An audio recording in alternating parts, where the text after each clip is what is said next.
I am never betting on a London card ever again. Happy Monday, degenerates. Welcome back to the Die Hard MMA Poor podcast because your boy got shelled. I'm coming off of another bad week. We broke our first win streak of the entire year. I finally put two back-to-back winning cards together, and I'm thinking, we're feeling good, baby. We are cruising now. The reads are on point. I am ready to go. I even kept it tight this week. I didn't do no round three sprinkles. I didn't play any crazy props. I had count them, four money line bets, and I'm thinking, you know what? I'm going to hit at least three of these bad boys, and damn it, I should have. I should have hit at least three of those things. Puja Tomar. Okay, now I know it's my fault. It is my fault for betting on low-level women's MMA. I understand this, okay? I do not have any issues with that, but she was far and away the right side in that fight. Not only did she win round one, which, by the way, a lot of you may dispute, but factually, on two of the three judges' scorecards, she won round one. Then she damn near kills the girl with a head kick. That I've seen fights stopped for less. I'm more mad at the referee than anything here because I have seen fights stopped for less. She ices Shauna Bannon. She iced her, and then she woke her up. Like with the ground and pound shots, you could see the moment where her body just goes completely limp, and then she brings her right back around with another hammer fist. Whoop! Women's MMA armbar every damn time. I was robbed. I am very upset about that one, but that's MMA. It's why we watch the sport. It's why we love the sport, but it sucks to lose in that kind of a situation. And then, guys, frankly, I scored the McParkin fight for McParkin. I thought it was 29-28 McParkin. And can we just talk about the egregious loss of hometown cooking? I know we want accurate judging. I know we want the right person to get their hand raised at the end of a fight. But where's my hometown cooking? Where's my bangers and mash? This is the guy who trains with Tom Aspinall, who the UFC is pushing, and he can't get a 29-28 in a fight that he pretty clearly won two of the three rounds. I'm a little upset about that one as well. Morgan Charrier is dead to me. It was a terrible read. I could not believe the speed difference. He didn't have an answer for anything Nathaniel Wood did. I can't. That one, I'm just disappointed. More so in Charrier than myself. But, you know, I have to take a little bit of credit for that one. I definitely got that fight wrong. I need to stop questioning Nathaniel Wood. But Kevin Holland, maybe the most untrustworthy spots of the entire bunch came through. Kevin Holland got it done. So we didn't reverse sweep. Thank God for that. But it was a rough night for your boy. And then, frankly, I missed the easiest spot on the entire card somehow. My guy, your guy, our guy, Bilal himself told us that Sean Brady was going to win that fight. And I hate Leon Edwards. It doesn't take much for me to make an argument against Leon Edwards. You guys know this. But I was invested in the hate watch, and I didn't want to lose any money on that spot. So I completely whiffed on betting Sean Brady. And it was the easiest, most simple bet on the entire card. Very upsetting that I missed that opportunity there. But can we just talk for 2 seconds about how bad Cage Warriors fights our Cage Warriors have been in the UFC? Like, I warned us, right? Going into the show last week, I said this card is chock full of Cage Warriors guys, and you be careful with those Cage Warriors guys. They're terrible. And what happened? They were awful. CLD couldn't get the finish over Andre Pulaev, which was, I mean, I know two guys have got to be in a fight for you to get a finish, and Pulaev was basically running for his life from the opening bell.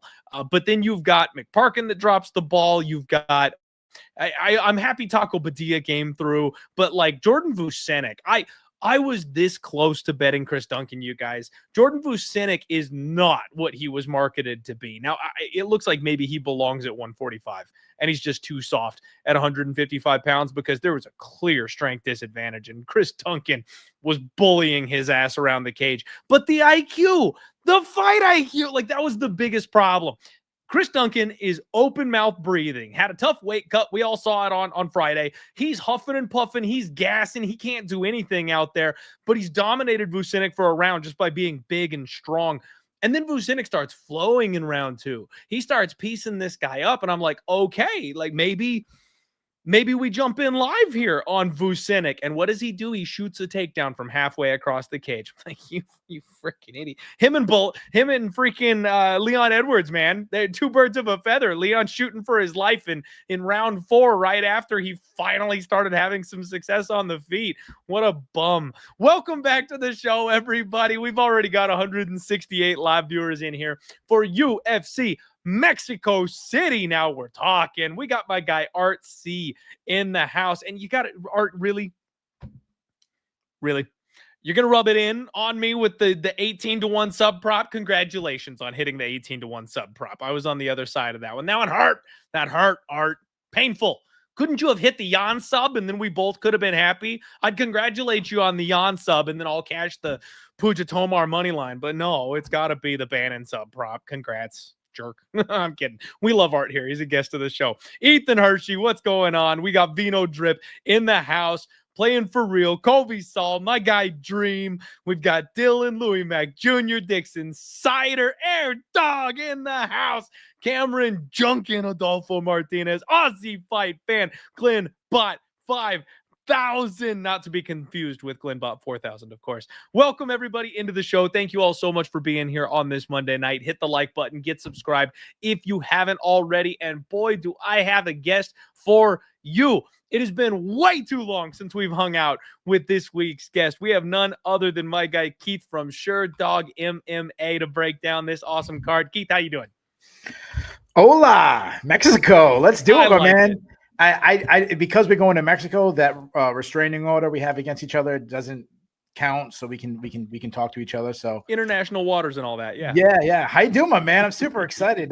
Thanks for having me on the show again. Thanks to everybody in the chat. They're always super cool. Every time I've come on there, they've been very respectful and fun. So yeah, man, let's talk fights. I'm excited. I'm super pumped, Keith. And as most of you guys know, Keith is just the sharpest knife in the toolbox over there at Share Dog MMA, but not a gambler, not a gambler. So we get nice, unbiased technical breakdowns and picks from this man, but bear in mind, not one that usually goes with the money. So I'll take care of the degeneracy for the table here for everybody. So thanks for having me on. It's so funny. You asked me to come on the show before the London card. I'm just like you, dude. I did terrible in my picks. I think I had every split decision the wrong way. I had Jai Herbert. I had Tomar too. I had Fletcher. Like we were not wrong on Tomar. Let's be real though. We were not wrong on Tomar. Yeah, I mean, but so I've been trying to gamble. But I've been calling Vegas and I try to put my picks in, and Vegas told me, they said, Keith, you can't gamble because we have no money because my man Clint keeps just wiping house, taking all the money. All his listeners doing the same. You guys got to spread some love back to me. Give me some money so I can lay some bets. I'm the one keeping Vegas open right now, Keith. That's the kind of year I'm having. So don't worry about that. There's plenty to go around, but we'll cook a little something up here for you. I'm sure we'll crush it this week. Yeah, last week, just the judging, the reffing, like all of it was insane on that card. Nothing went the way it was supposed to. And I know we're in Mexico City for this one, and that just kind of, it's got my skin crawling a little bit, man, because the last Mexico City card, you've got UFC guys hiding under the desk because everyone's rioting in the crowd, chucking bottles at everybody when the decision didn't go their way. And then the last time Mexico got a card, we went to the Sphere and they went like 2-8. Like none of the Mexico guys, the only Mexico guys that won on the Sphere card were Lazy Boy and then Marab. I don't think he counts. Diego Lopez is Brazilian, so he doesn't count either. So there were like 2 guys on the entire card built for Mexico that ended up getting their hand raised. So this card could be chaos. You know what, though? If you go to Mexico and your night ends with you hiding underneath a table, like that's just a normal day in Mexico. That's fair. I like it. And shout out my guy in the chat, Duck Phillips says it's fat fuck season, tequila and empanadas, baby. Nice. Let's go. I always try to name the fights that we the initial one, Keith, was fireball and popcorn. That was always my moniker, that it's like, if there's a fight that you don't need to watch, like you take a bathroom break, you go grab a drink, you grab a snack, it's a fireball and popcorn type of fight. And you get like buttered popcorn though, right? Like I'm not into that kettle corn shit. That stuff's terrible. No. You got to go with the butter, but we always try to tweak it for whatever show we're doing. And bangers and mash last week. This week it's tequila and empanadas. I like it. All right, let's get going, man. I'm excited to talk about this card with you. Your first fight of the night, Jamall Emmers takes on Gabriel Miranda, and Jamall Emmers is a pretty hefty favorite here in this spot. I don't trust Jamall as far as I can throw him. And I've told everybody on this show, I was a jiu-jitsu guy, not a judo guy. So I can't throw him very far. He's 35 years old, 20-8, with 5 of those 8 losses coming by submission. And he's coming off getting wrecked by Nate the Train in his last fight, man. I like Jamall Emmers' build. I like his speed. I like his athleticism, but his fight IQ, it just always seems to let him down. I'm never going to forgive him for the Pat Sabatini heel hook, where he had Pat absolutely dead to rights out on the canvas and then started playing leg locks with a BJJ black belt for God knows what reason. Yeah. So this is a guy that you can't really trust with your money in most circumstances. However, Gabriel Miranda is a guy that I don't think is necessarily UFC caliber at 34 years old. 17-7. He also is coming off getting, one punched KO'd by Morgan Charrier. I did cash that one, and okay, I'm done with Morgan Charrier. Forget that guy. He doesn't really have a chin. I mean, I know he's been knocked out by decent people, Morgan and Benoit Saint-Denis, and he's a very good jiu-jitsu player. If you get to the ground with this guy, he can take anybody's ankle home.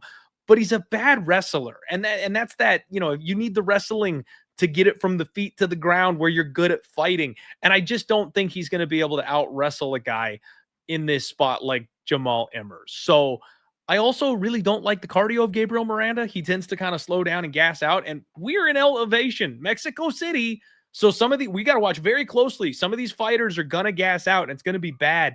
I kind of think this is a pretty easy Jamall Emmers by knockout spot. Yeah, I mean, I think you have a really good read on this fight. Emmers, to me, you're absolutely right. He's so inconsistent. That's the thing that drives me crazy. I mean, you go back a couple fights ago, he looked incredible against Dennis Bazooka, but then he got absolutely smashed by Nate Landwehr, which I thought was a good stylistic matchup for him. The good thing about him, he's huge for the weight class. He's long and lanky. He's got high output. He's a guy who really wants to be pressing the action. He hates being pressed back. You go back to like the Kyle Nelson fight where he was struggling that way. He has all those raw tools. He's super fast. He's accurate. He can work from distance. He's got a nice jab. I love his straight right. He targets the body really well. He's got a nice step in. He steps in his shots. He draws some big power. I've said it before. He's kind of got his added power as he's got older. Like he's got this old man power suddenly. The problem is he does avoid strikes by backing straight up, which I hate. He will use his size well in the clinch and grind on his opponents and use his big frame to kind of blast knees in there. He can wrestle. He's good at chain wrestling. He's good at scrambling. He controlled Jack Jenkins from the top. Really good. He's a submission threat. But I'm a little worried about his durability after his last fight too, just taking that loss. Now move over to Miranda. Things on the feet. I mean, he's a high volume striker. He likes to box a little bit on the feet, attacks with combinations. He has plus power, more power than you think. But defense is a huge issue. He keeps his chin high in the air. He will try to wrestle, but I'm with you, man. He sucks at wrestling. Like if he gets the fight to the ground, he's not a bad grappler. He'll even pull guard if that's the case. I mean, he's a BJJ black belt. Though I do think he needs to improve his top control. But he moves to a better position. He's a big submission threat. He's got 16 subs on his record. He chains sub attempts together well. He's got a great guillotine if you shoot on his hips. But again, I like what you said. I'm worried about his durability. I mean, this dude's taken damage in 2 of his last 3 fights. He took a lot of damage, and he's gassed out in the past. So I'm with you. I like Emmers here. I mean, he's super inconsistent, but he still is way too big, too fast. Miranda. I see Miranda maybe landing a big haymaker or maybe catching a sub, but other than that, I think Emmers. I mean, he pieces him up on the feet. I think, Miranda will try to get it down. I can imagine now. I can imagine Emmers going for a takedown, which would be the stupidest thing to do against Miranda. But I just keep thinking about Emmers landing like a step-in knee to knock him out. I think Emmers should be a huge favorite. I don't even know the betting lines. That's how much I don't pay attention to that stuff. But he should be like negative 400. So I don't do bets, but I'll do one for you. I'm betting my house on Emmers. I think that the different skill is that big. Just lock this. This is the lock of the night. I'll start with the lock of the night right away. Give me Emmers. Oh, lock of the night right out the gates. And of course, it's just the most untrustworthy guy on the entire card. Emmers was like minus 250, minus 270, and now he's all the way up to minus 340. So everyone's kind of seeing what you're seeing. He is chugging his way towards that minus 400. And I frankly would expect that line probably continues to get wide. I think our guy in the chat, Iceland Farts, says the under 2.5 is the play. And I think that's probably a half decent move too. Because I think a really good move. Either one of these guys surviving the opponent, getting their game off. If this fight gets to the ground, I don't see Emmers sitting on this guy's chest for 15 minutes. He's going to either knock him out or he's going to get caught in something and submitted and sent home. Yeah, and if Miranda wins, it's going to be by some stoppage. He's either going to land a huge haymaker or more likely catching a submission. So, I really think that's a really good play.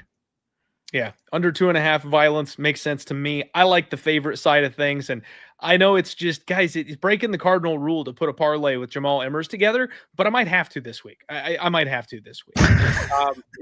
Shout out Louis Mac Jr. says Keith needs to be more financially responsible. Never bet the house. So Keith, come on. I live in a crack house still, so it's worth it. Shout out my guy, Dan Levy, half the battle. Appreciate you for being here, bud. All right, guys, next up, we have a short notice fill-in situation here. It's not on the ShareDog site, so I apologize for using the enemy here, but they're the only ones with it up yet. Austin Hubbard and Mederos got put together here for this one. And Keith, it's tough. Austin Hubbard was one of those guys that I kind of liked, even though he was a bit rough around the edges. I kind of liked him, and I thought, I like his well-rounded game. I like the leg kicks. The cardio is decent. The counter wrestling checks out. He can seal some, rounds with takedowns when he needs to. I kind of thought Austin would do okay. But at 33 years old, his run back in the UFC after TUF just hasn't gone as well as you would like it to. So he's pretty much peaked out, and he's almost like a UFC entry-level gatekeeper type of guy. He's barely holding that roster spot. His opponent here, Melquizael Mederos, is 1-0 in the UFC, coming off Dana White's Contender Series. He's been training out at Factory X Muay Thai. Really clean striker. This guy has very good hard chopping leg kicks, which it'll be interesting if these two go in a leg kick battle in this type of fight. Mederos has a very good get-up game, and he's this pressure cooker type of fighter that I just really love. Guys that maybe start a little bit slow, and then they just constantly keep moving forward, keep you on the back foot, and just kind of break you over the course of the fight. And again, it's the get-up game. You can't take this guy down to survive. He will force his way back up to his feet and start punching and kicking you again. You're never going to get that moment to settle and catch your breath and slow it down. 9-1. We don't have to worry about the O being taken here, because that's the curse in 2025, is if you're undefeated, you're not walking out of that cage with your hand in the air. So 9-1 makes me a little bit more confident here on the Mederos side. As much as I love Austin Hubbard, I think this is probably a pretty good spot for Mederos to show out and get a competitive win and a good 15 UFC minutes under his belt.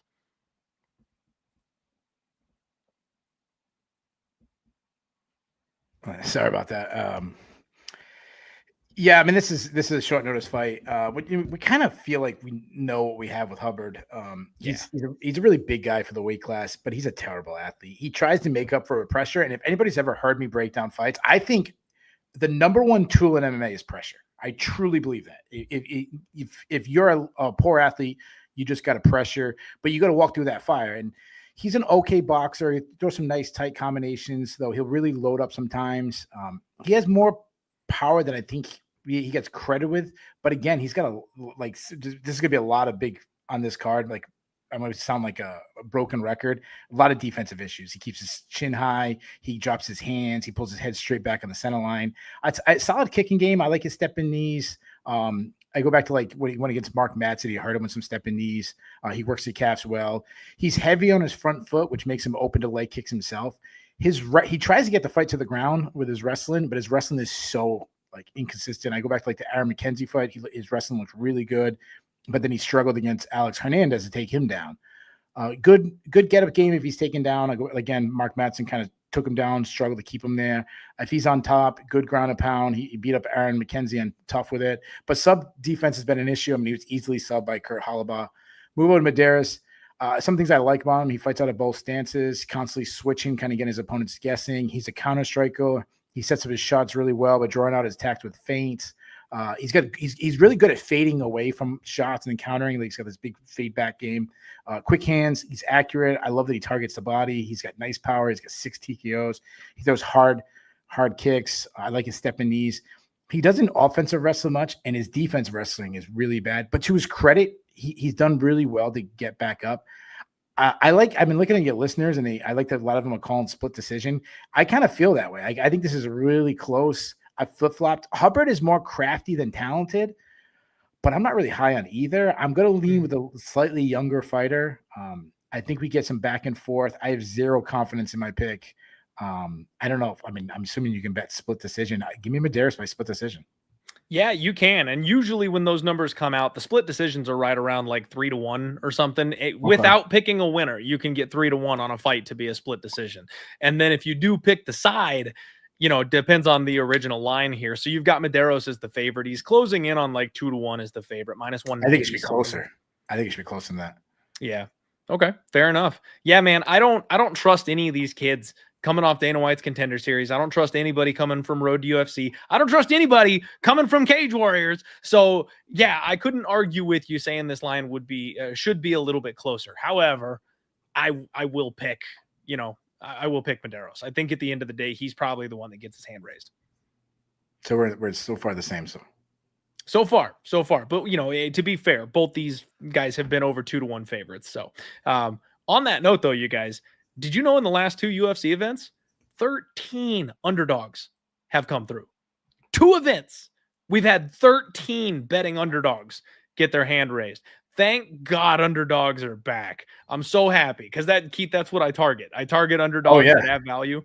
And for 2024, it was all favorites. So if you speak about betting lines, and not to change topics, but the NCAA wrestling tournament was this weekend, very few number 1 guys ranked number 1 finish winning it. But possibly the biggest upset in NCAA wrestling history happened Saturday night.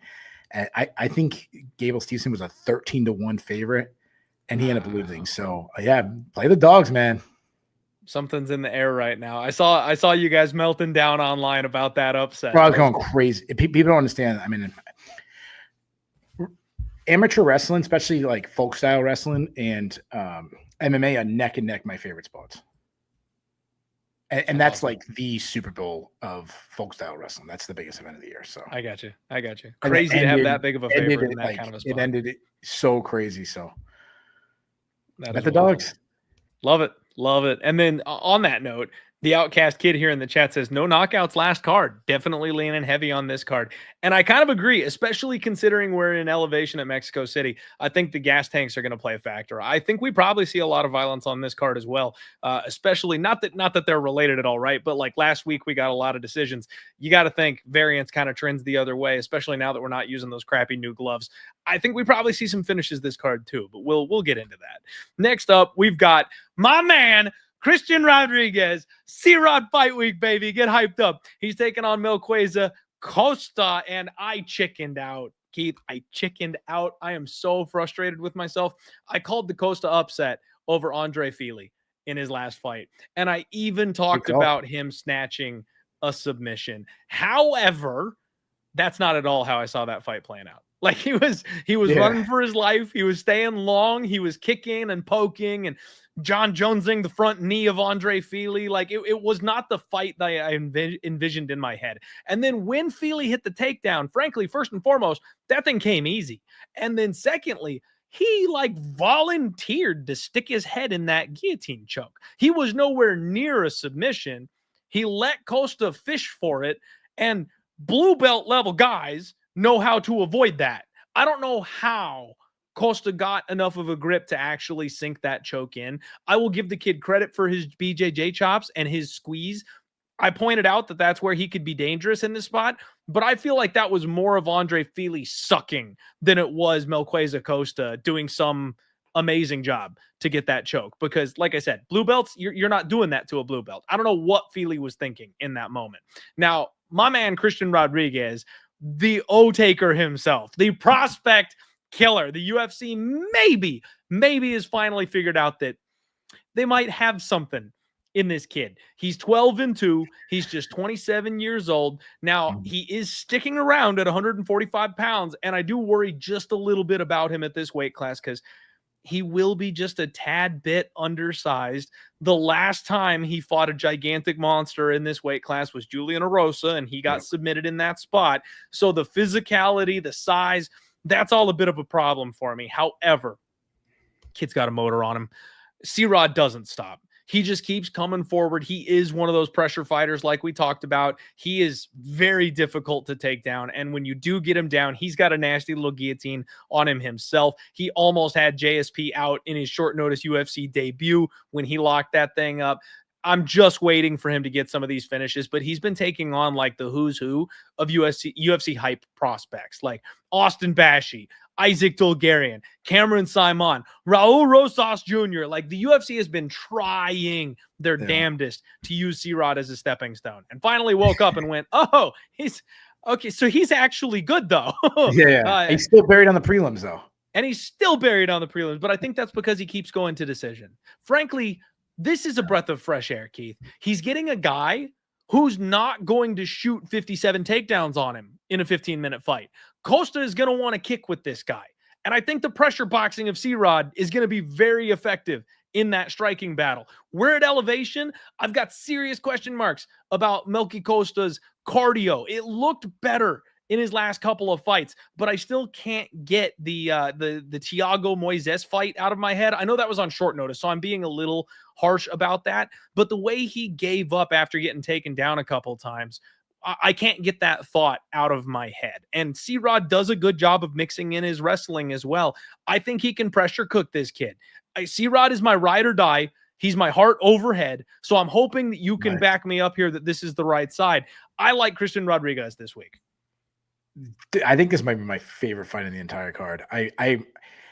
I'm with you, man. I think this fight should be way higher on the card just based on what Rodríguez and honestly Costa has done. Rodríguez, I think it stands out to me. He's a really good athlete.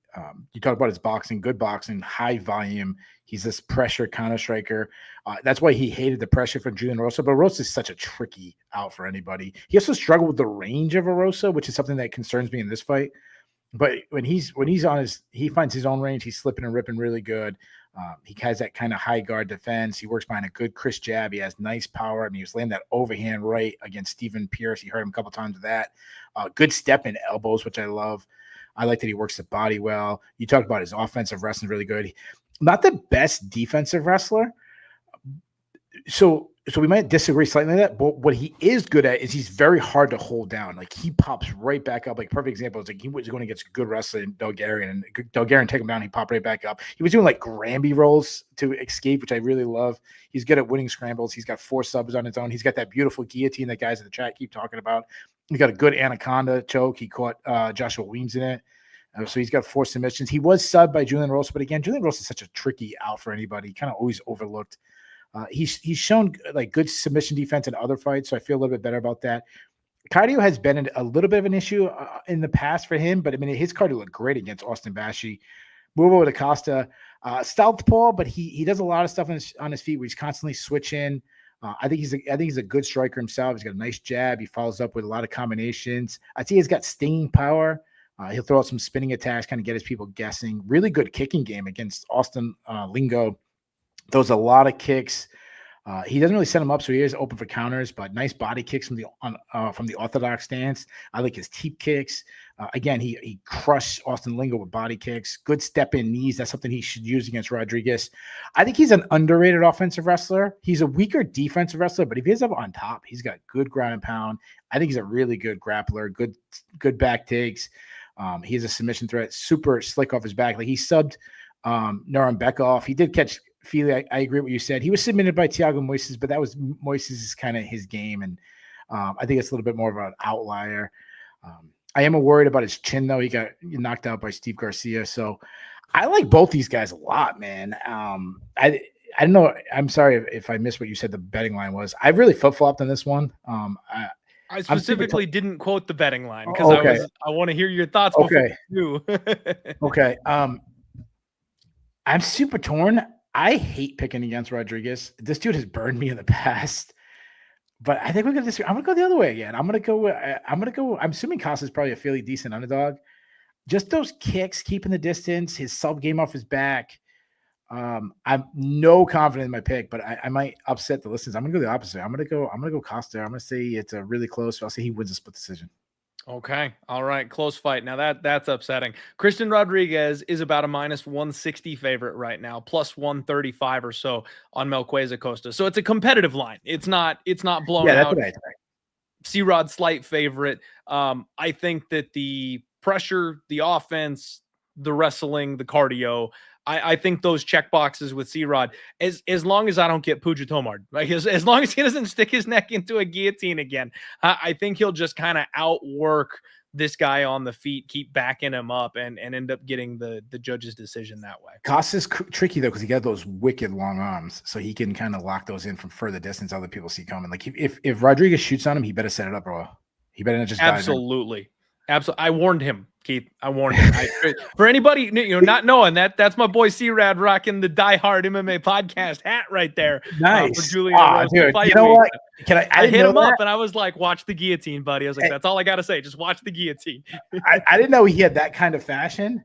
I might have to switch my pick right now, dude. I didn't really know he had that kind. Like someone with that kind of what do the young kids call the Riz? The drip. I might have to switch my pick on that.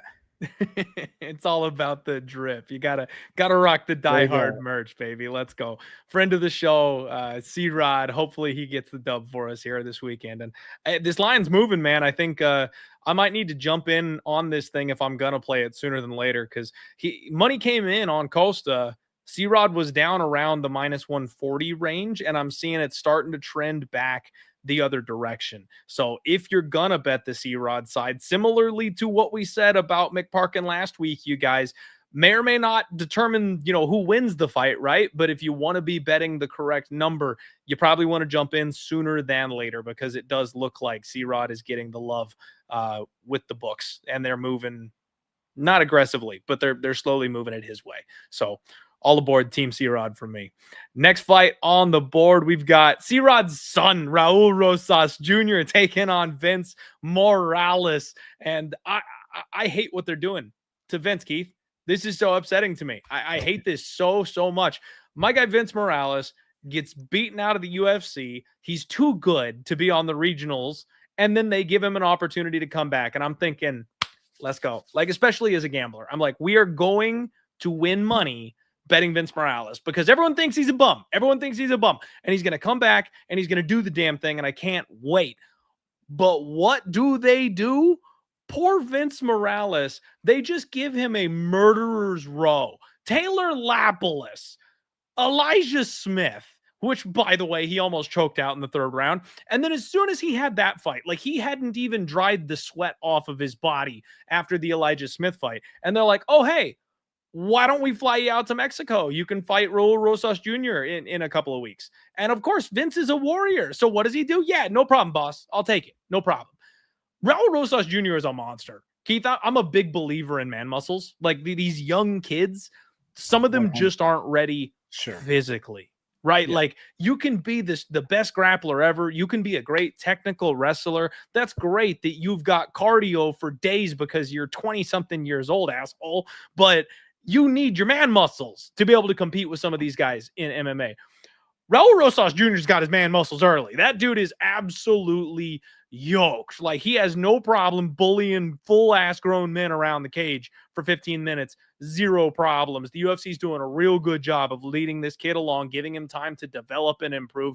He's trying to work a lot on his striking. You can tell. You look at his Instagram, all the he's very, very intent on developing his striking skill set right now, which is good because he needs to round out. But frankly, he's not comfortable there yet. You can tell in the fights, he still just wants to punch a couple of times and then get the fight to the ground as quickly as he can. So we're working on it. Kid's only 20 years old. Can you believe he's been in the UFC for like 3 years now and he's only 20 still? It's insane.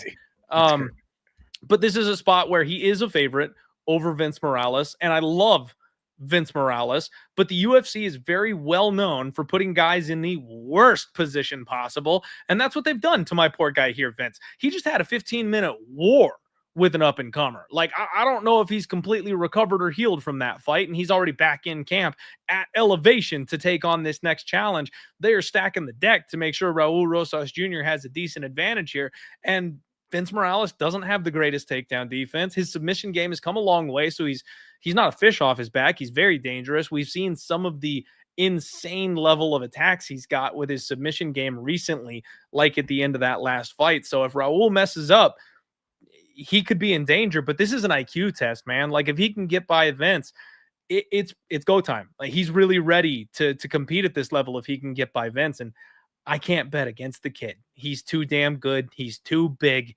I think it's Raul Rosas Jr. And this is where I need to flip caps here for a second, Keith. I'm gonna say he's gonna get his first knockout. I think he's gonna TKO him. Nice. I don't think he's gonna do it on the feet, mind you. Like, I don't think it's gonna be standing, but I think he's gonna like get the back and flatten him out and then just pound him through the floor. Like, this kid is salivating for his opportunity to announce that he's here and to knock somebody out. And usually that's how grapplers do it the first time, is they've got the option of, oh, I could take the neck and sink in the choke from here. Nah, elbows. I think that's how he's going to do it. I got Rosas Jr. by round 2 TKO. Yeah, dude, I'm a big Rojas guy. I mean, the dude's 20 years old. I mean, if Modelo wanted him to be in the commercials, they couldn't even have him like pretend drinking in it. I mean, the dude's not even 21 years old yet. It's crazy. He's so mentally strong for a 20-year-old to be, even with losses, with a loss on his record and everything. He keeps showing so much improvement from each fight. And I expect it to, with you, I expect to continue. He's at that age where you can just see jumps in improvement. I mean, we continue seeing new skills from fight to fight. You mentioned it. He made a big improvement in his boxing. He's already fighting out of both stances. He has good output. I think he looked faster in his last fight. His striking it's looking better. He still throws a lot of looping punches. He can kind of clean that up, but he's starting to show signs of power. And honestly, dude, we're like 10 years away from his power years. Like, he's not even in insane. Yeah. I mean, we could think about a decade from now is when he's got to be in his prime.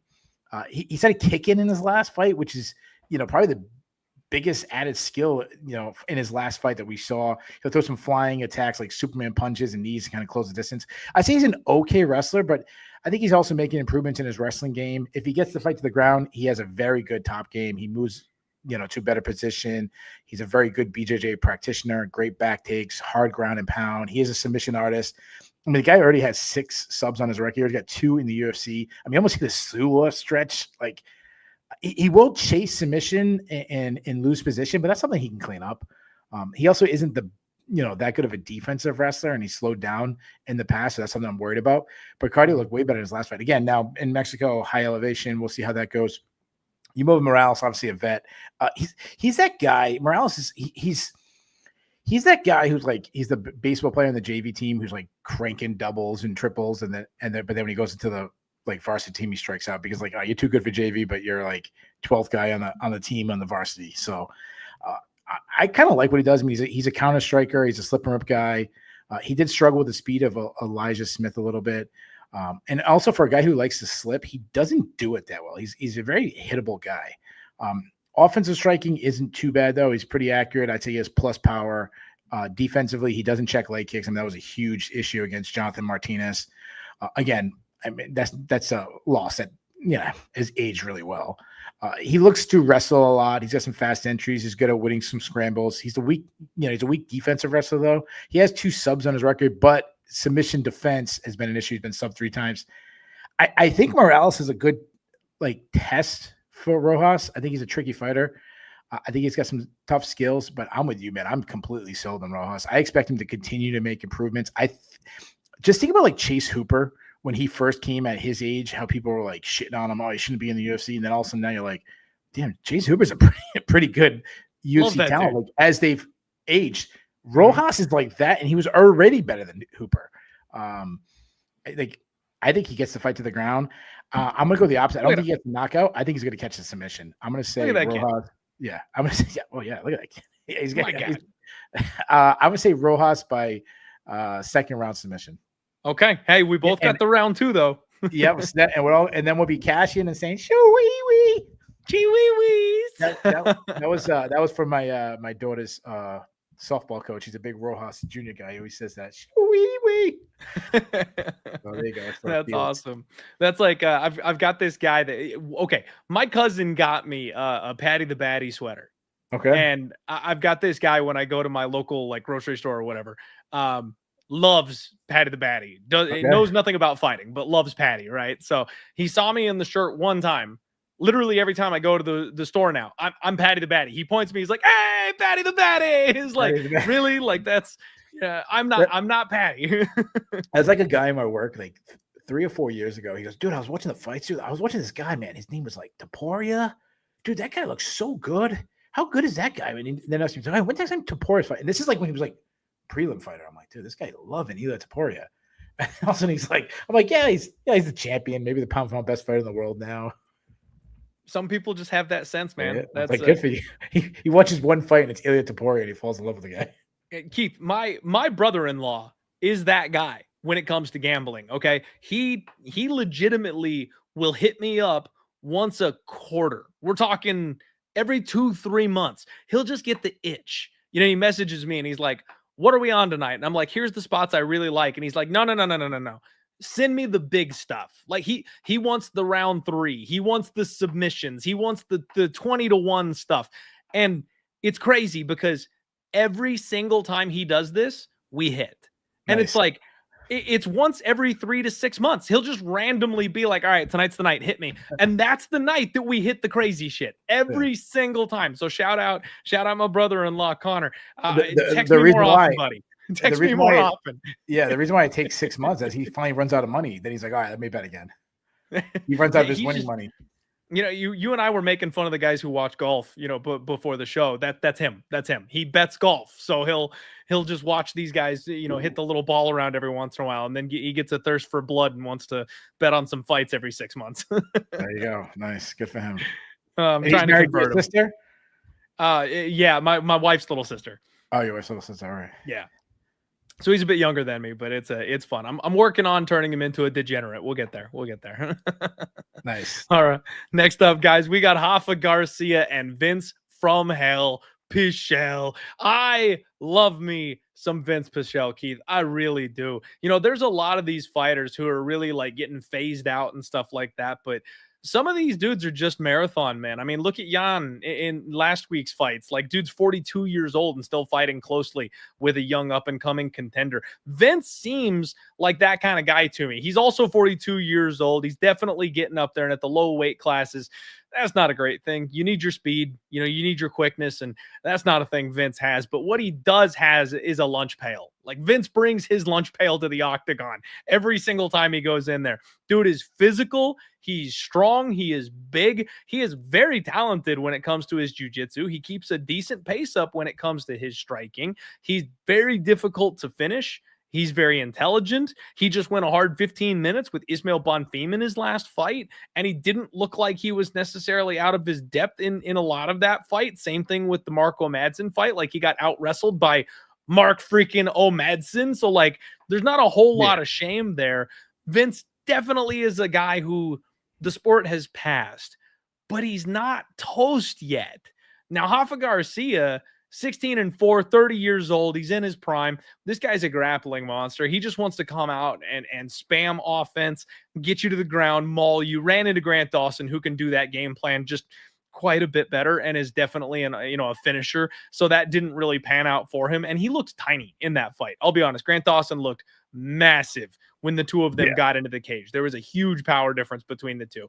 And really, Rafa Garcia is very, very much a decisionator. He's a guy that has to grind you for a solid 15 minutes. And if he can't do that, his fights get sketchy. His fights get close. They get competitive.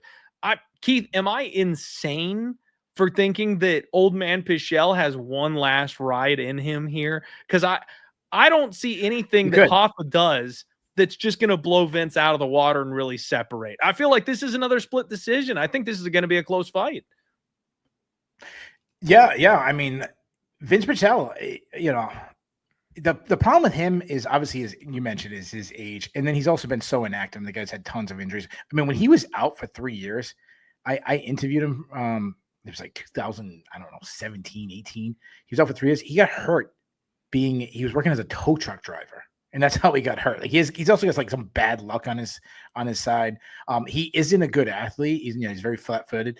But this dude you said it right, dude. This dude is just a tough MFer. I mean, great volume. I will say he lost some hand speed, so that kind of worries me. And his hand speed wasn't the best to begin with, but he makes up for just being tough. He marches down his foes. He uses feints well to set up his strikes. He uses a lot of hand fighting to kind of measure his guys. So when he lands really clean. He's willing to eat a shot to land a big shot of himself. He's shown he's had the chin so far to have that. He's got an underrated kicking game, throws a lot of calf kicks. He can use he'll close the distance, use his size really well. He's a really strong guy inside the clinch. I wouldn't call him a wrestler, though I think he's a better wrestler than he gets credit with, but he'll drop down on the legs and just kind of pull him out against the cage. If taken down, he's just a strong guy. He just kind of presses him. He's like that Derek Lewis, like get up game. He just kind of muscles his way back up instead of technique. Garcia too, on the same side, he's also not the best athlete. But I probably think he's a little tougher than you would rate him. He's got a high volume striker. He works behind a jab. I mean, go back to like the Clay Guida fight. He just beat him up with a jab. He follows the jab into the pocket where he's willing to throw down land some big loop and power shots. Though he doesn't have that one punch fight ending power. He is durable, though. I mean, he hits a big shots from Nasrat Hakparas and kept coming in that fight. He isn't a bad wrestler. He's got like a good reactionary double. If you press him too hard, he can kind of like time you coming in and get in and turn the corner and kind of drive through the hips really well. Similar to what we were talking about earlier with Wyatt Hendrickson against Gable Stevens, where he gets to the hip and then turn the corner really well. He has sometimes not set up his shots and kind of overreach for his takedown. He kind of use those long arms, kind of like Michael Chiesa style. But what I like about him is that he'll be relentless to get the takedown. He won't give up when he's in there. He also has the power. He can kind of lift you up and slam. Solid takedown defense. I mean, he stopped all of Clay Guida's takedowns, which I don't think that says much anymore, but that's like kind of what you can, base him off of. Grant Dawson, that's different. Just different species, as you'd say.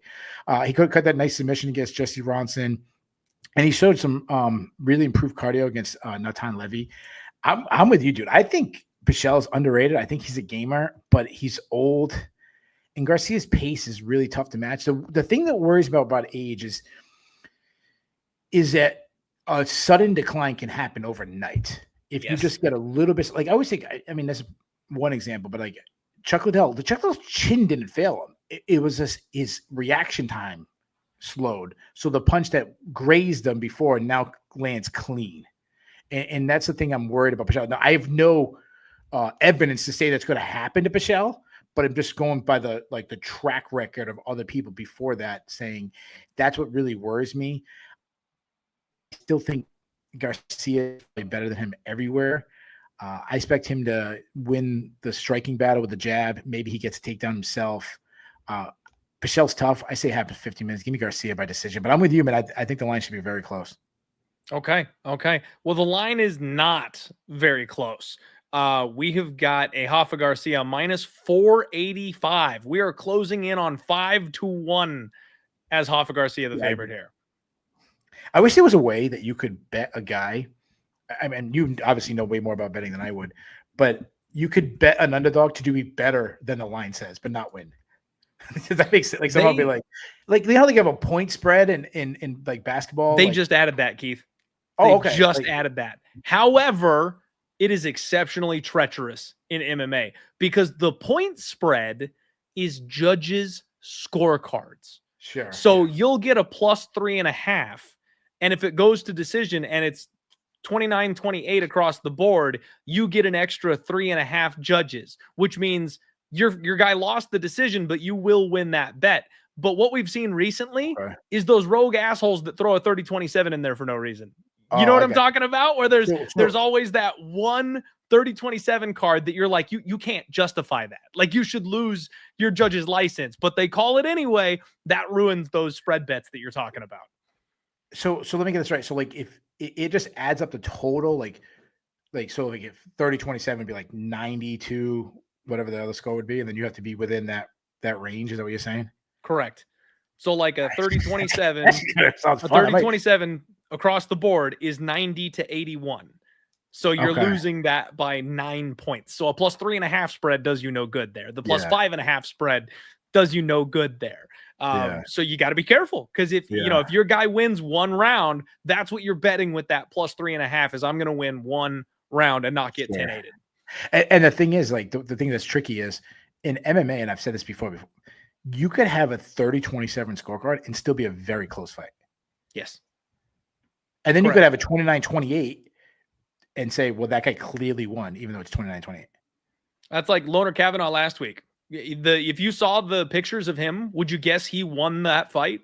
Sure, because he got caught in the head, and But I'm saying you look at him and you're like, there's no way this kid won the fight. Like, he's bleeding everywhere. He's So I'm with you, and that's very, very interesting. And you have to really rely on the judges in the scoring, which is sometimes a thing you don't want to really do. But this week might be the kind of week where we can put that into effect, because we are at elevation. We do have big favorites on this card, and a lot of these fights could end up being really close. So spread bets this week might be the way to go. All right, let's move it along. Lags, what are you talking about? It doesn't work like that. What are you saying? It doesn't work like that. Explain. Next up, you've got Edgar Chairez taking on CJ Vergara. This should be a fun fight. You guys know I've got some love for CJ Vergara, the highest fight IQ fighter on the UFC roster. This man gets rocked, Keith, and he has no problem going full Sonic the Hedgehog. He will book it across the cage to make sure he has time to reset the distance and the space. And I got to tell you, it was maybe the funniest thing I have ever seen when they locked him in there with Temirov in the last fight, because nobody can catch this kid. CJ Vergara is so damn fast. Temirov was like, nope, you ain't getting away from me. And he just like sprinted right after him and kept throwing hooks at him until he finally got him cornered. It was a very, very smart way to finish that fight from Temirov. I feel a little bad for CJ Vergara, but he kind of does it to himself with the way he defends these types of situations. He's actually pretty solid, man. He's one of these guys that I'm really glad made it to the UFC, because he deserves it. He's athletic, he's tough, he's strong, the skills are decent. Like, he kind of belongs here, but he's always going to be like a mid to low tier type of guy. He's not winning a belt. He's not going to be a contender. He's definitely a cannon fodder type of fighter, right? He's a journeyman. He'll hang around for a bit. Then Edgar Chairez, kind of the same thing, except this guy is more of the Dana White's Contender Series, inject it straight into my veins, all action type of fighter. He wants to come forward, bite down. He swings haymakers. He wants to hurt you. And then he's got a decent little submission game on him. This guy's got triangles from his back. He's rolling and attacking for submissions. He's always threatening chokes. Like, I like that Edgar is dangerous from everywhere. But he's got this Achilles heel. He cannot defend takedowns. Like that, he's just such a clear path to victory for Edgar is to put this guy on his ass. You get fighters like Josh Van that are like, no sweat, I'll go in there and trade with this guy. He almost got Josh Van out of there in the second round. He had Josh Van hurt, not once, twice. Like, you can't bang with Edgar Chairez. So this fight sets up very interestingly, because I don't think that CJ is going to be able to pick and poke at this guy. I don't think CJ is going to be able to mix in the grappling, because as much as my brain, like, for some reason, I've got some like back of the brain stored information that's like an old dusty closet that I need to clean out. I feel like CJ Vergara is a half decent wrestler. Guy doesn't shoot. He doesn't wrestle in his UFC fights. So I don't think that's a real true path to victory here for him in this fight. So if we're standing for 15 minutes, the only way this works is if Chairez goes too hard and gasses and CJ Vergara wins rounds 2 and 3, which there's a potential that could happen because we are fighting at elevation in this spot. So I'm going to say Edgar Chairez wins this fight pre-flop. But this will be a fight I'm watching very, very closely for a live bet, because if there's an outrageous number on CJ Vergara, if he gets rocked in round 1 and then runs and drains that gas tank of Edgar Chairez, he could come back and win rounds 2 and 3. We've seen him do exactly that before, and it wouldn't shock me if he did it again. So a very treacherous fight, guys. It's favored or past pre-flop, but it's definitely a live betting situation. I think your breakdown of this was spot on, man. I'm glad that you're a fan of CJ Vergara, because I've always kind of been a fan. I think you're right. He's a fun dude. He likes to switch stances. He's a pressure fighter. I mean, he's constantly on the gas with his offense. He's good at beating his opponents with output. That's why I like what you said, like taking over round 2, round 3. Like, he's kind of what I like to call a builder. As the fight goes on, he can get stronger. He does load up a lot and really telegraph his shots when he gets in the pocket. He's looking for big shots. I like his kicking game, hard body kicks. He'll close the distance and grind the clinch. I mean, the perfect example of that was when he went against Bruno Correa, where he was beating him up with body to the body with knees. Due to his aggressive style, he'll eat a lot of punches, and he's been hurt a lot. I mean, you talked about it, like he just got smashed by Tamarov. He will look to wrestle. The problem is he sucks at it. Like, he can't wrestle. I shouldn't say he sucks at it. That's really bad. He's not great at it. He's also a weak defensive wrestler. I don't hate his overall grappling, though. He's more of like a controller. He isn't a submissions, right? He was quickly subbed by Tetsuro Taira, but I mean Taira, obviously that's a loss that aged extremely well. I'd say still his submission defense is still pretty good, and I mean, he's got great cardio and heart. He won't stop coming. That's what I like. He's kind of like he does the right thing sometimes in the fight, just the results haven't come forth. Move over to Chairez. I mean, a really big guy for the weight class. He's a good striker. He uses footwork really well. Very like boxing heavy style. Does a lot of L step in to cut angles to avoid strikes, but you see that a lot in boxing. You don't see that a lot in MMA. And some of that has to do because he moves his legs well. He doesn't move his head enough. But he's got a solid jab. He hits. You talked about him. Dude hits hard. He'll throw out some fun spinning attacks. He's got a big kicking game. He'll throw some naked leg kicks, so he kind of open to counters. He likes to take the fight to the ground, but I wouldn't call him an offensive wrestler. I agree with you. He's a weak defensive wrestler, but I think his grappling is good. Like, he's got 7 subs on his record. I mean, recently subbed Danny Lacerda, and he's got solid submission defense. I'm with you, man. I think this one's a little tough to pick because I think both guys have shown flashes of like, I don't want to say greatness, but like quality. But both guys has also been extremely inconsistent. I'm going to go with Chairez. Way to word that without being insulting. Quality. Yeah, like they've had moments. They have like stretches in fights where I'm like, damn, this guy could be pretty good. You talk about being. We'll get to Josh Van later, but yeah, that's a guy I'm extremely high on. Everybody, we love Josh Van around here. Yeah, I'm going to go with Chairez simply because the guy has more avenues of victory. I mean, he could hurt Vergara, who's had durability questions. Add in that he's the one that more likely that I think could land takedowns to help win close rounds. He also is the one that could lock in a sub. So just all those more avenues of victory, I say he wins. I'll say Chairez by decision. Yeah, like I'm with you. Like I said, though, I just, if I see CJ sprinting, that live bet, baby. What's the betting line? This one's also pretty wide, Keith. This one's also pretty wide. You have currently got CJ Vergara as a plus 225 underdog, minus 280 for Edgar Chairez. So minus almost 3-1 is the favorite. Yeah, I think it should be like minus 180. Yeah, I agree with you. Edgar Chairez is not a guy you want 3-1 chalk on. Yeah, plus 150 for Vergara, something like that. Again, people when they watch my show on Sherdog, they give me so much shit. So my co-host Ben Duffy, who'd be a good guest again here sometime. I got to reach out to Ben. I listen to you guys all the time. I love Ben, and it's so funny because something. I'm sorry to interrupt you. Something weird happens where I always like when a show's got a host and a co-host. It's like for some reason, one of the people sticks more than the other does, and it's completely unintentional. But it's like, I love the show, I love you both, and for some reason, Keith, you're the only one getting invited. And it's like, I need to invite Ben on the show. Yeah, really because he does. He orders things up and everything, and I can make the hot takes, and he's got to be more orderly. But I'll say this about Ben: me and Ben have been doing a show about 5 years together. We've never gotten an argument. The guy's the best, most easygoing guy that you can work with. The guy's the best, dude. He's absolute best. So, but one thing he does is he'll have me guess the betting lines. I am so far off. Like, I am so bad at it. Like, I always think every line should be way closer than it is. So like when I say it should be -180, like I get why it's -280 because I'm terrible at it. Well, Keith, I got to tell you, actually, it's funny because that's a bit of a helpful tool for me, because sometimes, like when you get outrageous and you're like, no, the other guy should be favored. When they're telling you that one is the underdog and you're like, no, they should be favorite. It's like that right there usually means we need to be betting that underdog, because you are insanely good at sniffing those spots out where the line is backwards.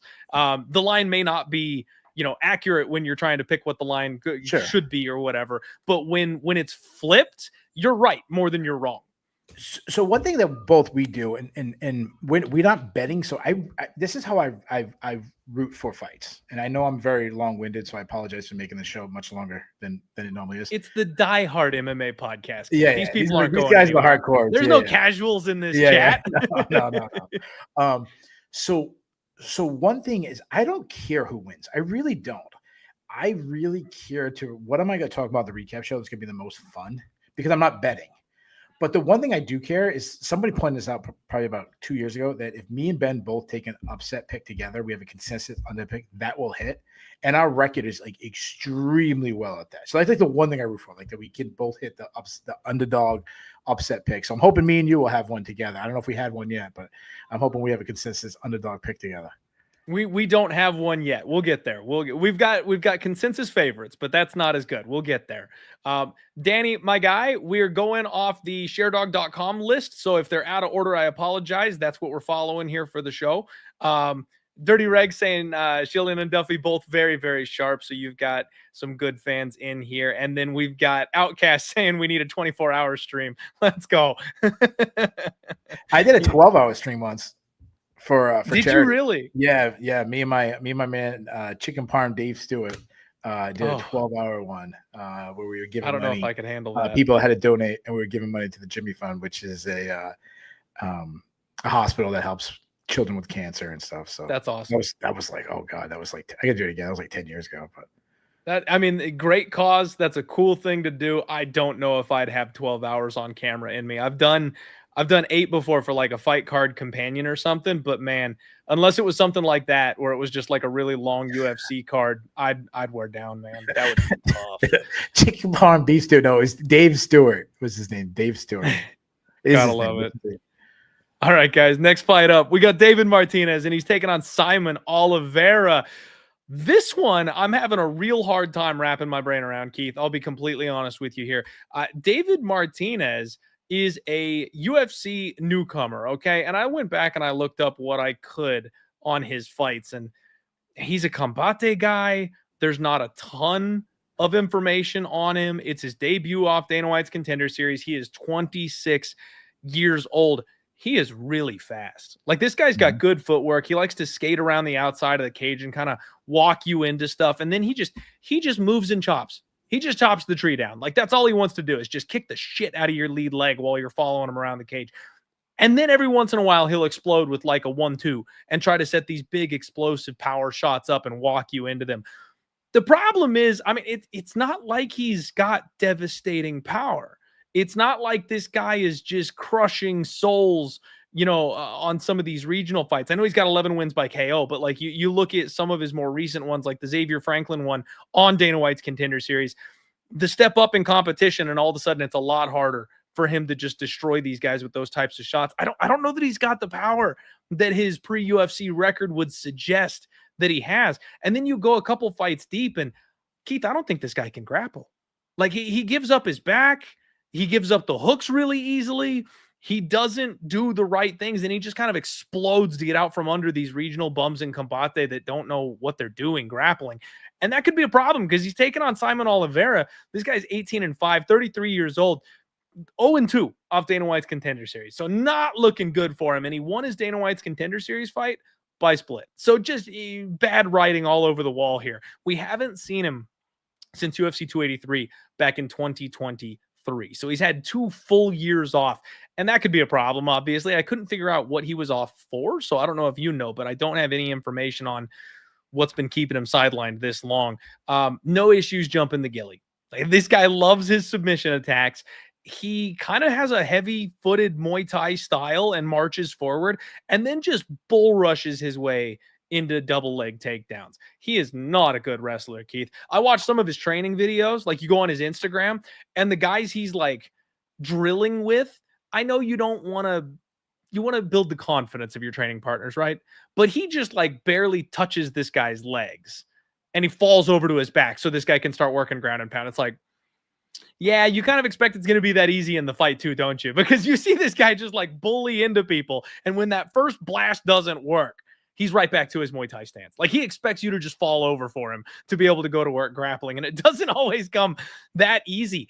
He does the desperate dive halfway across the cage for takedowns thing when he gets tired. He's gassy. He slows down real bad in these fights. He fought Gravely and Marcos, and, you know, I will give him some credit against Tony Gravely. He had Gravely in a really deep guillotine, something I think a lot of people probably would have tapped to if he put them in a similar spot. But with this fight, I don't know how many takedowns David Martinez is shooting. This guy's going to be running around the cage for 15 straight minutes. And you've got a gas bag at elevation who's going to be trying to chase this guy and then dive in for takedowns. I was this close to betting Saimon Oliveira in this spot, Keith. I really was, because I don't think David Martinez is that good. But then I kind of looked at the stylistics, and I don't see how he catches him. I don't know how Oliveira gets his mitts on this kid. And if he can't touch him, he's going to have a real hard time finding grappling success, which I think he's got a massive skill edge in. So, like, maybe if they give a stupid line, you sprinkle on the submission prop, but I can't make much more argument for him to win besides that. Gosh dang, I don't want to say favorite because he's way too big of a favorite. He's just not that good. But I also could see him getting like a round 2, round 3 KO like he has with some of these other guys, because Oliveira just kind of sucks. Yeah, I mean, I agree with you. This is a tough one to break down because a lot of question marks. And I agree with what you said earlier. You talked about women, but I think it goes with men's too. The lower the level the fight is, the lot more obviously unknowns about them. The harder it is to pick a winner. And obviously you go even deeper when you bet props and lines. I think that obviously makes it even harder. So Oliveira, I mean, he's a low level UFC talent. He's a Muay Thai striker. He has very good volume. I mean, he's constantly on the gas, but I mean, the dude is wild. I mean, he's loading up, trying to throw big power shots, and he'll throw. I'm not a big into the spinning attacks. I think most people would throw them; they're not that good. He throws like he's constantly spinning, trying to spams them. Yeah, it's like a freaking top over here, and it's just most guys just move out of the way. He can overreach when he's charging in, trying to go after his foe without any setups. He wants to be the one moving forward, but I mean, he hates being pressured. I mean, like, Daniel Marcos murdered him, just pressuring him back. And I mean, Marcos is super good. Can you believe this guy closed favorite over Daniel Marcos? Yeah, that's stupid. When they booked that fight, he closed the favorite. I've been barking back in Marcos. I mean, the guy's so freaking good. When people gonna realize how good this dude is? I mean, it's just right. Like, how long is this guy gonna be undefeated? And then finally be like, oh wait, this guy's what's his record in the UFC? Like, oh, like just now he's finally getting like truly tested. Going back to Oliveira, his defense, he does pillaring, which is, when I rank levels of defense, I think pillaring is the absolute worst. Worst, what the word I'm going, like just the worst, I guess. It's just not effective. He has a big kicking game. He throws teep kicks. He throws a lot of calf kicks. He will try to sneak in a takedown, but he, like you said it, man, he isn't a very good wrestler at all. He kind of just dives in for takedowns with no setups. If he gets the fight to the ground, I don't mind his top game. He advances position on the ground, and obviously he has 11 submissions. Obviously none in the UFC, but 11 submissions. Martinez. So he's Melissa Martinez's brother. I don't know if you knew that. So that's like the one. I didn't catch that. No. Yeah, he's Melissa Martinez's brother. I mean, I didn't say he's a man of Nunes' brother, but he's very athletic. I like that. You can't teach athleticism. He's got good footwork. He's an in and out fighter. He wants to be all the way out. Suddenly he closes distance really quick, lands some shots, get back out. He also sets up shots. He tries to freeze his opponents with feints. I like his output. He uses movement really well to kind of get his opponents to chase him. And he does that, and he lines up his counter right hand when he does it.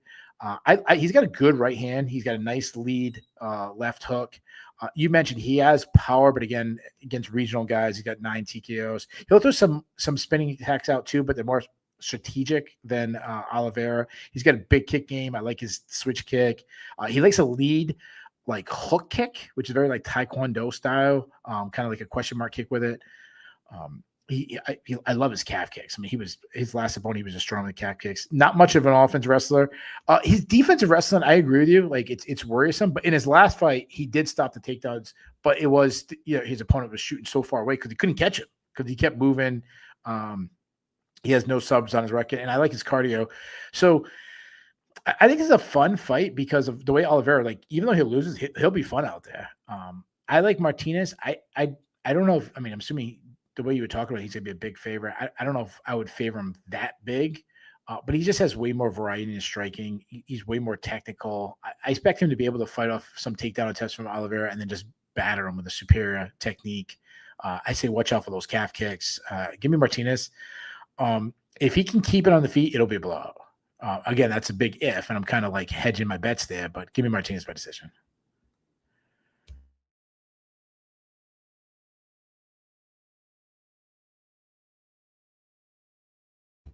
Clayton, you're on mute. My bad. Sorry. Dog was going nuts. I forgot to unmute there. Which if that tells you guys anything, my boy Bo Lynn is over there letting you know the dog's barking on this one. So buyer beware. You've got Martinez closing in on being a 4-1 favorite right about now. And I wouldn't be shocked if this was like a round 2, round 3 TKO type of situation, just because I think Oliveira will completely slow down and gas out if he doesn't get the finish. This guy's cheeks. This guy's absolute cheeks. Right now, fight doesn't go the distance. It's -125, Keith. And I might bet that. I might bet violence in this fight because I can see Oliveira, really his only path to victory is that submission. And if it's a striking match, I don't know if he can fight at elevation for 15 minutes. I mean, yeah, he goes all out there too. Like the way he fights like berserker. So that the chance, like I can see him gas and then get like one of these, like it's a knockout, but it's also more like my lungs collapse on me first. Yep. I think the ref might have to step in and wave it off, type of thing, because he's in cardiac arrest in the middle of the cage. But I think this fight is gonna be really, really fun. There's things that Martinez does that I technically sense. I'm like, man, he does some nice things on the feet, technical. Mm-hmm. I like him better than his sister. I like it too, but whatever. Yeah. Now, I agree with you, and this one's going to be a fun one. I'm definitely looking forward to watching this fight. All right, guys, we have got over 550 viewers right now watching the show, so thank you all very much for the support. Thank you for being here. Make sure you check out Keith and his show over on SureDog and on YouTube. They do an awesome MMA breakdown show every single week. Hit the like button and get subscribed if you haven't yet, and also share the show out. That goes a long way. I'd appreciate it. Let's pay a couple bills here. First off, you guys need to know about Spectation Sports. If you're watching Fight Pass, you're behind the times. All of these big, young, up-and-coming shows, feeder leagues that are going to go straight into the UFC and Dana White's Contender Series, they're getting together underneath the Spectation Sports banner. And Broca is coming up this week. We've got 2 shows this week. Broca is coming up. Fusion Fight League is coming up. Broca has so many names, you guys. This fight card has a ton of UFC and Bellator veteran style fighters that are coming back around. It's going to be a banger. There's a couple young up and comers as well. And then Fusion Fight League is doing an awesome MMA and bare knuckle type of combo show. So 2 fight cards you guys are definitely going to watch out for. Lots of fighters that are going to be fun to watch. And of course, they've partnered up with BetMGM. So there is gambling in select states, depending on, who's made deals and stuff like that. But it's a good way to watch some awesome fights. You can see some of your favorite fighters, and you can do some study for when Dana White's Contender Series rolls around. Link in the description below. Use promo code DIEHARD. Get you 20% off when you sign up for Spectation Sports. Fight numbers. We know all about fight numbers, you guys. These guys are awesome. They've got great models. They've got the ability to do predictions. It's really, really helpful for DK purposes, if that's a thing that you want to get into. And I love these fight numbers, guys. If you want to take your DK seriously, link in the description below. Again, you'll get a break when you sign up for theirs as well. Oh, and they've got premium picks and stuff like that from people that are smarter than me and better at sports betting than I am. So check it out. Last but certainly not least, you guys, Bet Openly. You guys know we've got a great relationship with Bet Openly. We did a giveaway contest just last week. Picking winners, $50 prize pool. We're going to keep doing that kind of stuff. And the only way we keep that relationship going is if you guys sign up and use the product. So please do me a favor, get signed up for Bet Openly, use the link in the description below. And you know what? If you're one of my people, you're one of my supporters, you want to help your boy out, just click the link a couple times at least. Like, that helps drive web traffic. So if you're already signed up, it don't matter. Click the damn link. If you haven't signed up, though, I'm not sure what you're waiting for, because the 1% juice is going to save you massive piles of money long-term when you're gambling. Most of these books, they give you that crack deal. They give you that deposit bonus the first time you sign up, but that's it, right? Then they take all your money and they got no problems. With Bet Openly, there's no sign-up bonus, but you get 1% juice on literally everything you bet, so the numbers are always better, and long-term, that is going to save you money, and it's better than any promo you're going to get on any other book. So, for example, we haven't talked about this fight, or you know what? Let's go to the C-Rod fight. C-Rod right now is upwards of minus 160 on most books. You get a minus 142 here on Bet Openly. Melquizael Costa, even though C-Rod is minus 160, you're only getting plus 135 on Melquizael Costa on other books. You're getting the even plus 142 on this book. The winner of the bet pays the 1% transaction fee. That's the cost of doing business. But both sides of the bet get better numbers. That's what it's all about. And we've saved gamblers over $10 million. Check it out. All right. Let's get back into these fights, Keith. That sounds dope. It's cool. It's really cool. It's and you know what? They've got other stuff. They just added blackjack. It's peer-to-peer, so it's like actual two people. Like, one person puts up the cash, the other one's playing cards. So one person's the house, the other person's doing the gambling. And you can play blackjack online on Bet Openly now. Nice. I haven't tested it yet, but I'm gonna need to. If they get some, like, I don't know if they have NCAA wrestling. If they do, I will open up an account and stop losing all my money betting. Honestly, Keith, they'll do whatever you ask. That's nice. And you're helping me with my advertisement here. But honestly, the coolest thing about Bet Openly is that Gino, the guy who owns it, operates it, the brainchild, he is on Twitter and he is everywhere on Instagram. And if you message him and you're like, bro, I need this. Cool. He's like, we'll try it. Like, he'll talk to everybody. And the site, since I've partnered with them, is 100 times better than it was when I started, because it's literally evolving based on customer feedback as it's growing. So if you guys have a thing that you're like, hey, we could do this instead, maybe we should try this, he'll listen and he might actually take that feedback and give it a shot and try it. So this platform is only getting better. And he legitimately is a guy. He's not some billionaire playboy that is just collecting shekels. He's actually a gambler first. And that's why he built this thing. So he listens to people and is like, if you think that's a cool thing and we need that as a community, cool, let's try it. Let's add it. Yeah, that sounds awesome, man. It is cool. It is cool. If you're thinking about dipping a toe in, check it out for sure. All right. We'll let you guys get back to the I'll make all my bets after I watch the show on Monday. No, I know. There you go. That's what's up. I got that. Puts the pressure on, though. I better start winning if that's the case. José Medina welcomes Ateba Gautier to the UFC, and I butchered that name. I do apologize. But the coolest thing is going on here with this fight, Keith, because this kid might be one of the hottest prospects we've seen off Dana White's Contender Series. He's just an absolute physical freak, and Ateba is going to be the first ever UFC fighter from Cameroon. So, one for the history books. Yeah. Nice.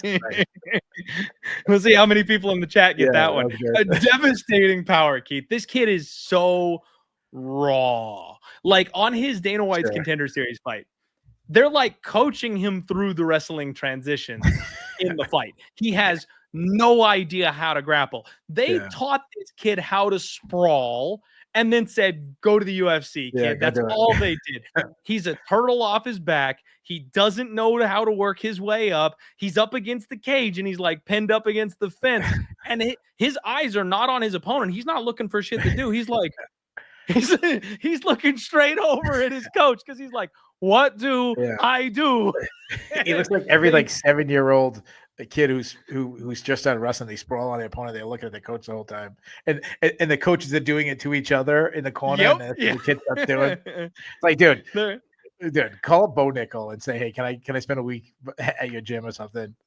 Send him to Dagestan for 2 years and forget. Oh, there you go. That's what they need to do with this kid. But he is so explosive. He explodes out of everything. And that's the one time I saw him get up. It was the Derek Lewis, fuck you, I'm standing, get up game. He just could not be controlled. He's going to be 4 inches taller. He will have a 7-inch reach advantage. And Jose Medina, oh boy. Okay, confession time, Keith. I actually bet on Jose Medina in his last fight. Okay. And I have to live with that. I have to be willing to admit that on camera. But in my defense, he was fighting the absolute turd that is Zachary Reese. And I really thought Zach Reese is so bad that Jose Medina can actually beat this guy. And he was like a 3-1 underdog. So it was like, that just tells you what I think about Jose Medina, or what I think about Zachary Reese. But Jose Medina is a walking punching Jose Medina like doing like horse racing or something. I don't know about bet him on fighting. No kidding. Oh my Lord. He's a punching bag. He does nothing. He's so stupid durable. The shots he's taken in his last 2-3 UFC fights are just unreal. I have no idea what holds his body together, but he does not stop walking forward. The problem is he doesn't do anything. Like, he walks forward and that's great, but if he threw some punches, maybe he would win a fight. He just keeps moving forward. Like his breath and his angry stare is going to win the fight for him somehow. He's got to do something. And now the UFC is like, okay, unstoppable force, unmovable object. Let's just throw the two of them in the cage together and see what happens. Like, there's no offense coming Gautier's way. He's not going to have to worry about getting taken down or getting hit. And let's see how much damage Medina can take. Like, this is going to be a science experiment, man. I don't trust Gautier. Obviously, he's still technically speaking awful. So a giant favorite price tag makes no sense on this guy. But Medina also provides no offense whatsoever to speak of. So you can't take the flyer on him here. Minus 500 Gautier, and then plus 380 is the comeback on Jose Medina. And if Medina went to wrestling camp, and if you promised me he'd throw 100 strikes in this fight, like that's when maybe you could talk me into taking a flyer on the dog, because Gautier is just so raw. Someone's going to upset the apple cart because this kid is awful and needs to improve. But he's eventually going to nuke this guy. Like, eventually he's going to connect with something big, because Medina, he looks like he could make 170 pounds. Like, he dropped from 205 and still looked undersized at 185. He could go down to 170. I'm convinced. Yeah, he's taken the what was it, tequila and empanadas diet. Tequilas and empanada, baby. Let's go. He might be doing that at his walkout. Yeah, I mean, you're spot on about Medina. I mean, this guy is one of the worst athletes in the UFC. I mean, he's the definition of just lumbering.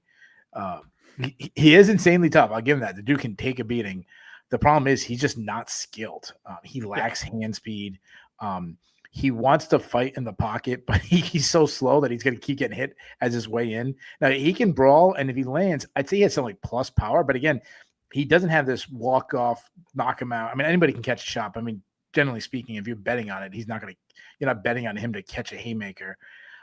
His defense is so bad. I mean, he's the most hittable guy I think I've seen in recently. Doesn't move his head at all. Go back to like his Contender Series fight where he just was.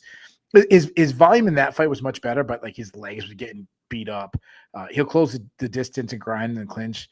He will try to get the fight to the ground, but he isn't a wrestler. If he ends up on top, he can ground and pound.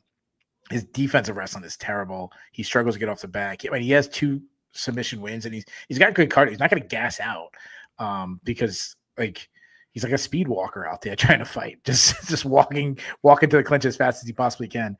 The thing I like about Gautier is, I mean, he's only 22 years old. Like, I love that. Incredible athlete. I mean, he's built like a brick shithouse.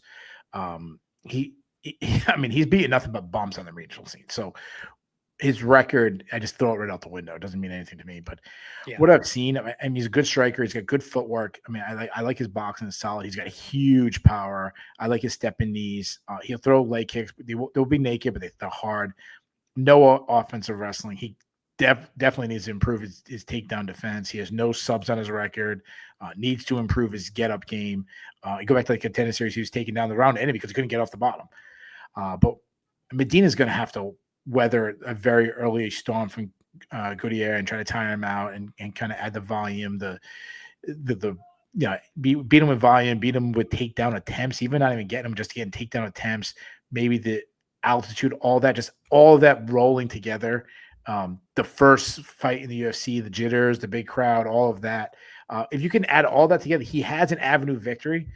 The problem is, I don't think he's going to get to those later rounds. I think he's going to get starched. And I'm going to say it happens early. But the gap in skill is just way too, even for a guy who's so raw, the gap in athleticism. Could you imagine these guys like doing an obstacle course against each other? like I can just imagine like Medina like doing like the cargo net going up and like that's the first thing. And Gautier already finished. And he's like he's taking a second lap on the obstacle course to try to see how far he can go. I mean, he's just too hittable, and Gautier hits too hard. Give me Gautier to win by first round knockout. I like it. I really like it. Let's go Gautier first round KO. And man, Keith, I'm glad you mentioned this kid's Dana White's Contender Series fight, because that really was the reason I took the flyer on José Medina in his last fight, because he wasn't just a walking punching bag on Dana White's Contender Series. He actually threw something. So I was like, where'd that go, man? Like what happened to your hands? Where'd the effort go? So instead he just made me look like a fool, but that's it. Unfortunately, there's no way for me to get my money back here on this one, because I don't know how I'm supposed to bet this fight, frankly. Minus 500 on a kid that I don't trust at this stage. You can't do it. So it's Medina. What's the over under? You know what? Let me check that. I don't know. I think it's like a whole bunch of them, but like, what's like the general over under? Yeah. So in this kind of a fight, I'll bet you they would lean towards making it a 1.5, just because, you know what? He went to decision on his Contender Series though. So maybe they would give it a 2.5. Nope, that's the wrong guy. Let me get there. Most books don't have those numbers out this early in the week. There's only one of them that'll give us an idea. So let me see if I can find this here real quick. Oh, you know what? Do they not have this one up? Whatever bet openly has is probably the right line. 1.5 is the total. Over is minus 160. So you can lay minus 160 to say that this man is brutal enough to take punishment for a round and a half before he gets finished. I would kind of lean towards the over, if I'm being honest. I was hoping for like an over 2.5, because I could see Gautier just gassing out and maybe Medina getting something late. But I'm with you. I'd just stay away from this fight. Yeah. I think this one's just stay clear of it. We'll take notes. We'll come back on it for sure. All right. Next up, you guys, Godinez takes on Julia Polastri in the next fight here. And this is just the worst spot ever to bet Godinez, Keith, because this is the spot where she lets everybody down.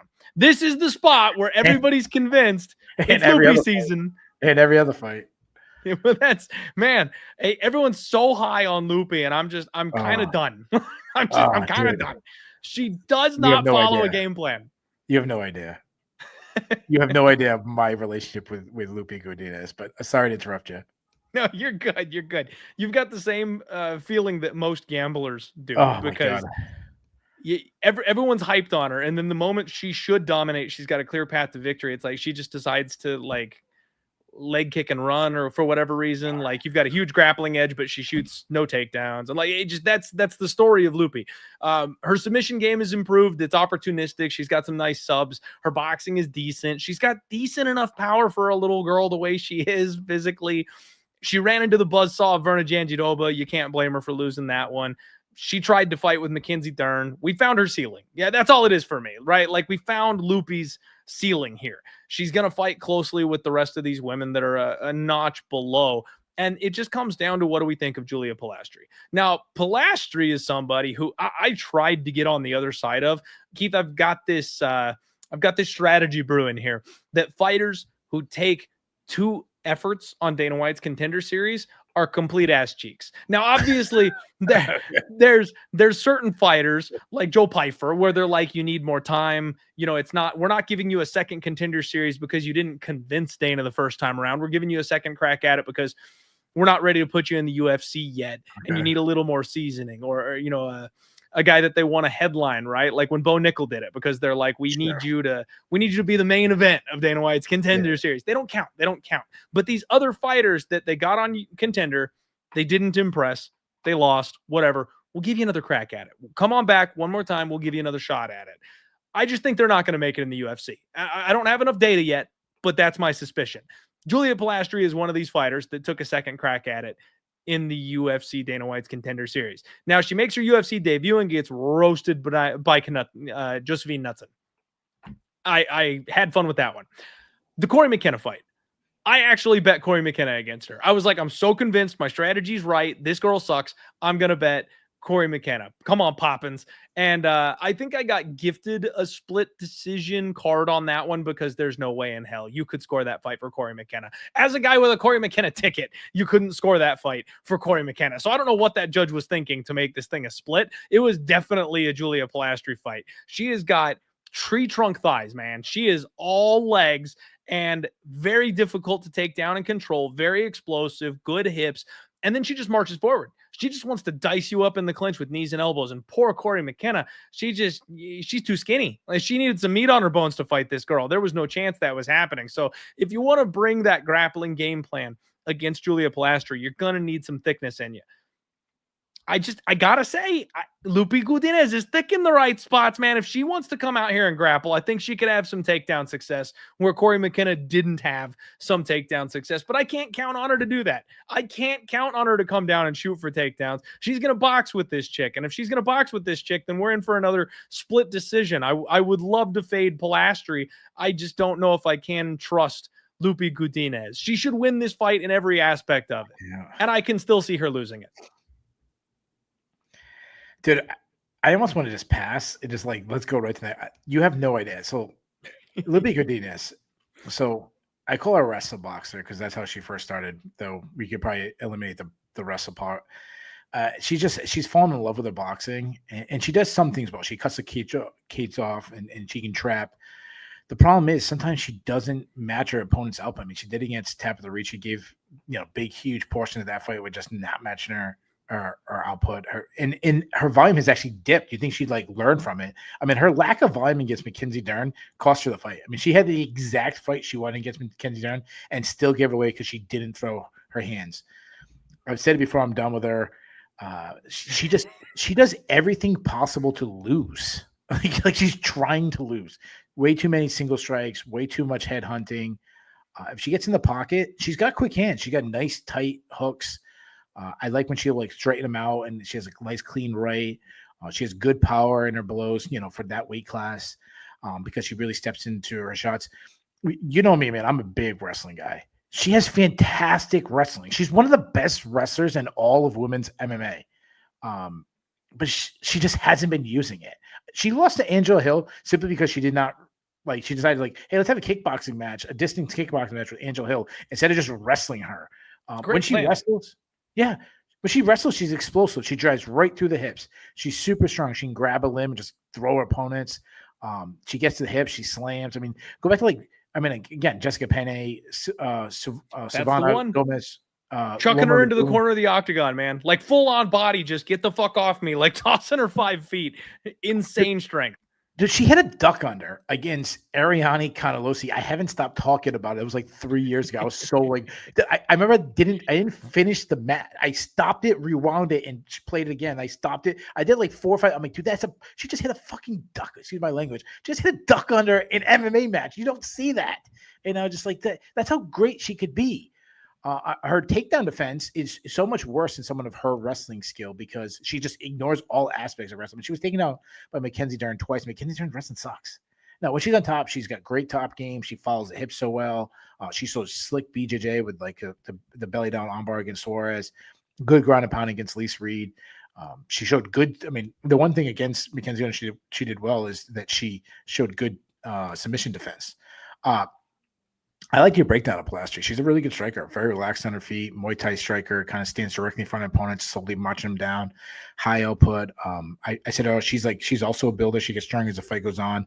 She slides in the pocket, unloads big shots.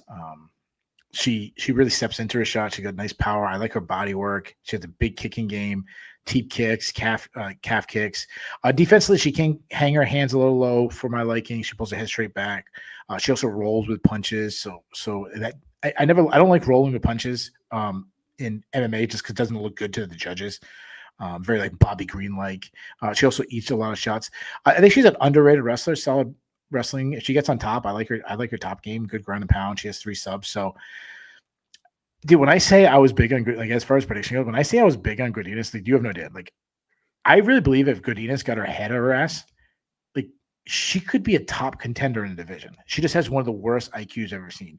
If she either upped her volume on the feet or just threw some takedowns in, she'd have 3 or 4 more wins already in the UFC. I mean, you know what she is? Like my doctor says, Keith, stop eating Swiss cake rolls, and then my wife buys them, and then I just fucking go to town on Swiss cake rolls. That's what Lupita is. She's small, short, like a Swiss cake roll, and I just keep consuming them. And that's me with Lupita. Like I can't give her up. Like I'm like freaking Forrest Gump sitting on a freaking bench, like an idiot, and she's my Jenny. I just won't give up on Lupe. I'm in love with Godinez. I'm gonna die with Lupita Godinez. Give me Godinez. I think she finally wrestles. Give me her by decision. For better or worse, we are team Lupita Godinez. I feel you, Keith. I ranted way too long. I apologize. No, you're good. You're good. That's honestly, that's a staple of the show. Is I get super passionate about women's MMA fights, and the breakdowns are twice as long than they should be because I feel like I've got a legitimate edge there sometimes, and so they go long. But you are all of us right now because there are so many of us that refuse to bet Lupita Godinez because we've had parlays busted with her in them and being one of the major legs. And yeah, I mean, look at it. Paul saying Lupita didn't go for takedowns in the last 2 fights because it was Verna and Dern, and I she let her also hands didn't go. get stubbed. She got exactly the fight she wanted to give to Kenny Dern. Dern couldn't take her down. I mean, she got 2 takedowns, but like she was standing in front of her, having a box, and she just didn't throw her hands. She's throwing 1 punch at a time, and Dern just outpointed her.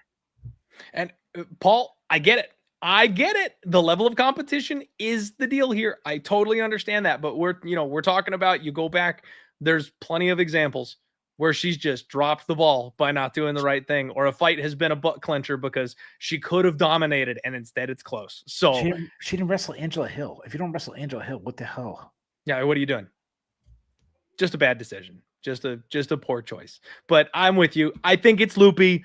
Honestly, if you want to make the most untrustworthy parlay known to man this week, you just do Jamall Emmers and Lupita Godinez together. That's what you do. The 2 of them that should win by all accounts.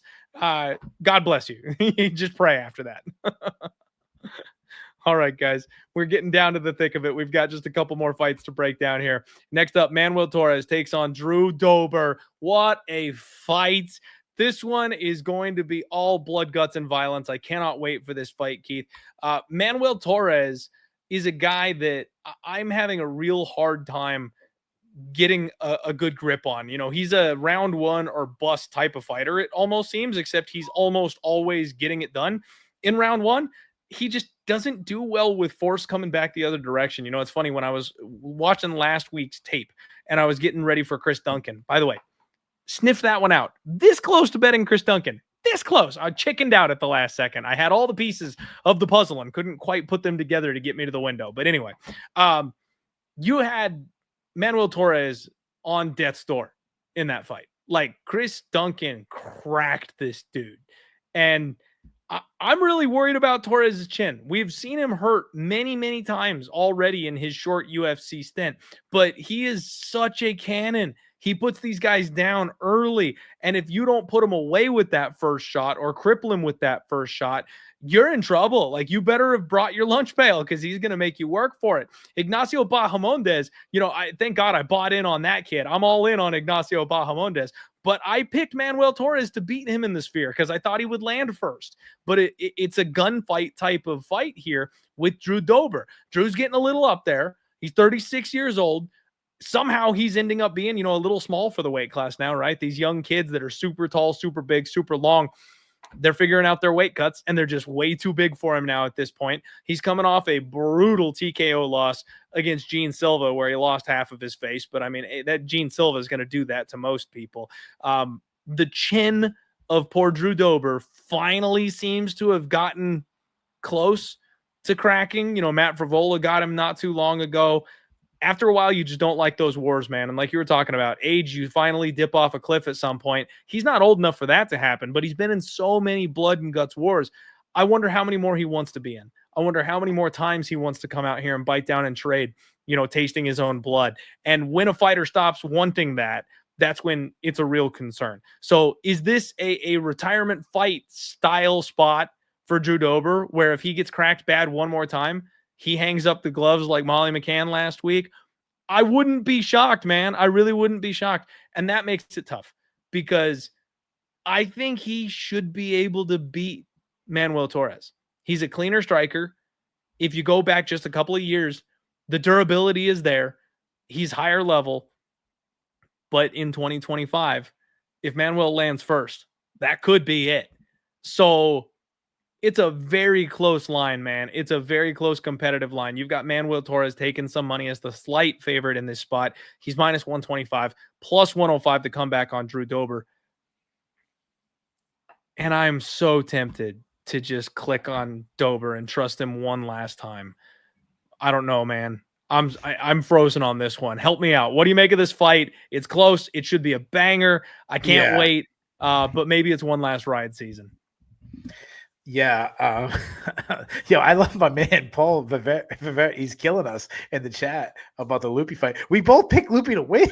But shout We're out to good, man. Paul. You're good. You're allowed to be good. passionate. Keeps passionate about Loopy too. No. Shout out. He seems like a great dude. This is what I love, but not betting, is fights like this, because I can just sit back and just watch. I know it's going to be violent either way. I mean, I love Drew Dober. I mean, he's southpaw. He's a great striker, constantly taking ground and pressuring his opponents. He's constantly setting up his straight left by stepping on the outside of the center line, lining up his punch to land in the middle. He measures shots really well. He's accurate. He's good at slipping shots and landing his counters. He draws out attacks well with feints. The issue is, and I think you kind of alluded to this, is I'm worried that he's showing signs of slowing down. If he can't move away from those shots anymore. Now, one thing I still love is that he's like one of the best body punches in the game. I mean, he had so much success against Rafael Alves with body shots. Obviously he's always been known for his body. He's one of the hardest hitters pound for pound in the game. That's because he keeps his base. I mean, you talk about him being small. He's short, but I mean, he's a stocky dude. He's got the big legs and stuff. He tend to chase the KO sometimes instead of just flowing. He can't wrestle at all. My partner Ben always talk about he looks like he should be from the Iowa or Pennsylvania, but he looks like a wrestler, but he does not wrestle. I mean, the guy couldn't take down my 10-year-old son. He's a terrible defenser. And you talk about he's up there in age. He's also he what'd you say? He's 37? 36. 36. So he's 36. But what is he in fight age? I mean, this dude is taking ungodly amount of 57 in fight age. He got knocked out by Matt Frivola. He just got smashed by Gene Silva. He took big shots from even in wins, against Terrence McKinney, he ate big shots. Took big shots from Bobby Green. So that's concerning. Now, Torres, I mean, you mentioned he's a huge guy, long and lengthy, very aggressive striker. I thought you broke that down really well. Kind of just doesn't really set up his attack, just sits back and then just blitzes forward. Fast hands. When he controls, he's got a nice jab. He's got big power, big kicking game. He uses those teep kicks from distance really well. He'll throw a front kick to the face to keep his distance. His defensive durability is what's keeping him from being elite. I mean, he stands tall with his chin high in the air. You mentioned Chris Duncan. He was briefly hurt by Chris Duncan. He was hurt, knocked dead by Ignacio Bonhomondes. I think he should wrestle more. He's a weak wrestler, but he's a good grappler. He's got some body lock takedowns. He's got some slick back takes. He's got 7 subs on his record. He subbed Chris Duncan, which is a win that has aged well. This is tough, man. That's why I can totally see why you're taking Dober. You're leading taking Dober there. I'm such a big fan. I like Torres a lot too. I think both guys are sharp, dangerous strikers. I'm gonna go with Torres though. Just simply betting on that there may be a decline in Dober, and that Torres might be too long. He might struggle to get inside. I'll say Torres wins the better exchanges. I think Dober will have his most. I think both guys are going to rock each other. I hope we get like a Justin Gaethje type battle because I think it can be. But the kicks, the length, the age, I will go with Torres. I mean, I'm going to say this so freaking. I'm going to, even though I'm Torres, I just talked about his durability, but I'll go the opposite. I'll say somehow it makes the decision. We just sit back. We're just enjoying just freaking two violent ass dudes. Both guys bloody to hell. Give me Torres. I'll say he wins by split decision. Wow, what a call that is. I'm not betting it. That's more like my heart. I want to see I love this fight. I just want to see fireworks. Man, one of these guys has got to like chicken out and shoot for a takedown if this is going to make it 15. I don't know how we get a full 15. I think Dober won't shoot for a takedown. Torres, man, but Dober won't. He'll never shoot for a takedown. I don't know if he knows how to. Wow, Torres by points is plus 750. So all right, give me that. Torres by plus 750. What a bold call that is. What a call. But it's not. It's just more of don't follow my bets, guys, please. Not yet, anyway. Not yet. We gotta hit a consensus first. All right, guys, let's go. Next up, we have got Ronaldo Rodríguez taking on Kevin Borjas. And this is Ronaldo Rodríguez, lazy boy, who flew the flag for Mexico against Ode Osborne at the Sphere, one of the only guys who got the job done at the Sphere. And my heart skipped a beat that night, Keith, because Lazy Boy was one of my bigger plays on the card, just because I know Ode has got about 3 minutes in him. And then he's going to completely fall apart in gas. And this kid could do whatever he wanted to Ode after that point. But what does he do? He walks in face first to a giant shot right out the gates. It's like, kid, like that. He was dead to rights. I cannot believe how he recovered from that shot. The one thing about Lazy Boy is he as durable as it gets. He is so freaking tough. This kid has a granite chin. I absolutely love it. And I fully expect him to just be one of these guys that hangs around forever because you're not going to be able to knock him out. He's got decent offensive wrestling. It's nothing to write home about. It's okay. But he's got also decent jiu-jitsu to pair with that. He does a good job of taking the back. He's got a nice tight little squeeze on him. He actually almost choked out Ode Osborne in round 2 in that fight. And I think if he wasn't so compromised from getting rocked as badly as he was, he probably would have got the finish in that fight under slightly different circumstances. I like me some Lazy Boy. I'm a big fan of Lazy Boy here. His opponent, on the other hand, I got to be honest with you. This kid is somebody who I'm not as familiar with as I think I would like to be. And since we went a little out of order, I'm filibustering here because I'm trying to find my notes. Borjas, 9-3, 27 years old, 2-fight losing streak. I really made a big deal in the last fight, Keith, about how tough he was. I thought he was going to be similarly to Lazy Boy. I was like, he's going to come out here and he's just going to bang. And they threw him to Alessandro Costa, and Costa chewed his leg up. This guy had no answer for the leg kick. And in round 2, he was fighting for his life and finally went down and got TKO'd. Now, mind you, this was a doctor's stoppage. It wasn't an actual he's out type of situation. The doctor had to step in and save him because he couldn't stand. Both of his legs were completely battered in that spot. So he is definitely still very tough, but him losing by TKO after me talking about how terrible he is wasn't a great look. This is a fight where I think it's going to be pretty clear advantage grappling for Lazy Boy.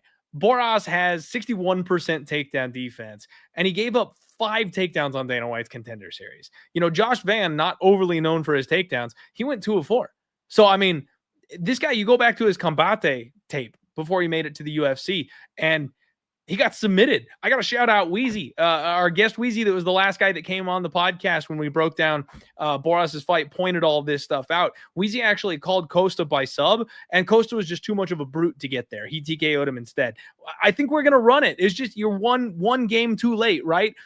We're going to say it's going to be Lazy Boy by submission. Round 2, round 3, late sub, get the grappling going, wear him out. I think they'll have fun banging it out early, and then I think Lazy Boy is going to have to end up using his grappling We're at elevation. They'll wear out. Tired people tap. We're going to get a submission here from Rolando Rodríguez. Yeah, this is a fun fight. I think you had a really good breakdown on both these guys' skill set. Borjas, he's a high output striker. He tries to press the action to his foe. He hates being pressured back. We saw that against Josh Van. But dude, you talk about people being high in Josh Van. I don't know if anybody on planet Earth is high in Josh Van. I never do this. Josh Van's going to win a UFC title.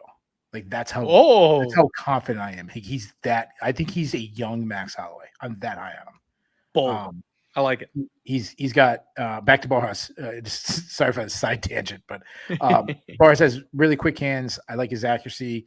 Nice snap on his shots. Get a nice jab. He follows with a good straight right. Short, tight shots. I like his zip. He got some good zip on his shots. I like his stepping knees. Not the best defense. He's one to eat a shot, to land some bombs of his own. He sometimes can also overthrow. When I said he's good when he keeps it short and tight. When he starts to open up a little too much, he starts to open up his chest, kind of over swinging. He's open to leg kicks, as you mentioned. I mean, he basically was stopped, as you said, by Costa with those leg kicks. Not much of an offensive wrestler. He's a weak defensive wrestler. He struggled to get on the bottom, but he has good cardio. He can go hard all 15 minutes. Now, Lazy Boy, I mean, he's only 25 years old, so I love that. As I already said, I'm going to sound like a Burke record. He's at the age where you can make huge jumps in improvement. I like his striking. I think I'm probably higher in his striking than you are.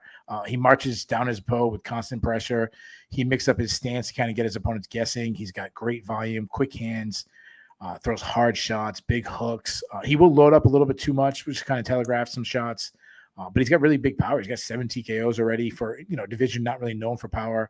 He's kind of like, just, hold your ground type striker where he's not going to back up. He's trying to meet you at the point of attack. His boxing style does leave him a little heavy on his front foot. So he's open to calf kicks. He also lacks head movement for my liking, but he's a solid wrestler. He looks to wrestle a lot. He's a good grappler, good top game. 5 subs on his record. He'll jump he jumped a guillotine in a recent fight and it was super fast. And then if you take him down, he's extremely active. He's looking for sweeps, subs off his back, scrambles. I mean, he subbed Bondar in his UFC debut. Borjas might actually be the more technical fighter on the feet, but I don't think he has the KO ability that Rodríguez has. And then you mentioned it, the big gap on the ground. I think Rodríguez takes it down easily. I think Borjas makes a mistake on the ground, and I'm with you, man. Give me bars by sub. I don't know what the line is, but if you're backing it, dude, I don't gamble. I'll throw a bet out there. If you're betting that, I'll follow you and I'll throw a bet on it too. Let me see what that number looks like. Lazy Boy via submission. Oh, they're on to us. It's plus 400. It's not even that good. All right. It's okay though. That's all right. We'll get a piece of it. When these lines open up stateside, we get them over here at like FanDuel and DraftKings and stuff like that. The numbers are usually a little bit better at least. So we probably get plus 500, maybe plus 550, something like that on it. Glad we agree on Lazy Boy. And hopefully we can get that big time sub call home here. Co-main event, you guys. We've got Kelvin Gastelum taking on Joe Pyfer, who is he's got some work to do. He's got some work to do, Keith. I mean, it wasn't all that long ago that Joe Pyfer got the old fraud check, right? Like, I'm not sure if it was just a bump in the road or if it was a full-on fraud check, but this kind of is the fight that'll let us know a little bit. He bounced back with a big round 1 soul-crushing victory over Marc-Andre Barrios. This guy is so good everywhere, but I worry about him at elevation, and I worry about him in extended fights because Joe Pyfer is deadly for 5 minutes. And what we've seen is he has a real hard time when fights get extended. He got Abdul Razak Al Hassan out of there in round 2, but that doesn't shock anybody. Abdul falls apart against everybody. Jack Hermanson got him extended and he suddenly had no options. Then you go back to his Ring of Combat days and he got choked out in round 2 by a bum on the regional scene. So I have very serious concerns about Joe Pyfer's cardio, and at elevation those concerns are even larger for me. Now Kelvin Gastelum's a guy who's been flirting with the contender circle for years now, ever since that war with Izzy. You can't talk about this contenders group without Kelvin Gastelum being present there. He's training out here in Arizona at Fight Ready. You guys know I love my Fight Ready boys. I'll be honest, I'm about out on Kelvin Gastelum at this point, though, because we've talked about these guys who are past their prime in fighting years, and I kind of feel like that's Kelvin to some extent. He's got good volume, decent wrestling, doesn't really use it all that often. He also has a brick for a head. Very difficult to hurt and finish, especially with strikes. Now, we've seen he's got a problem with his submissions, and that is something that Joe Pyfer has been known to do, is take people down and use that grappling. You know, the Sean Brady Kimura loss, that's pretty eye-opening, Keith. I went on this rant on my last show about how Kimuras are super rare in the UFC because, frankly, these guys are too strong. It's where you've got to have the perfect angle, the right leverage, and then your opponent also has to not defend it correctly. And then they have to also not be just an absolute hoss, because some of these guys, you're never going to Kimura. Like, they're just too bulky. They have too big of arms. You'll never overpower that one limb to tap them with a Kimura. So they just rarely happen at this stage of the game. Well, KG just got Kimura'd like 2 fights ago. So he's one of these guys that potentially could fall victim to that type of a thing. I could see Joe Pyfer coming out here, getting Kelvin, maybe cracking him early, getting him on the mat early, and then tapping him out in round 1 or round 2. But if he does not do that, all of a sudden this fight gets very interesting. Because if Kelvin Gastelum goes with the Jack Hermanson game plan of stick and move, make this kid work, extend him, keep him going. Sure. This fight gets greasy real quick.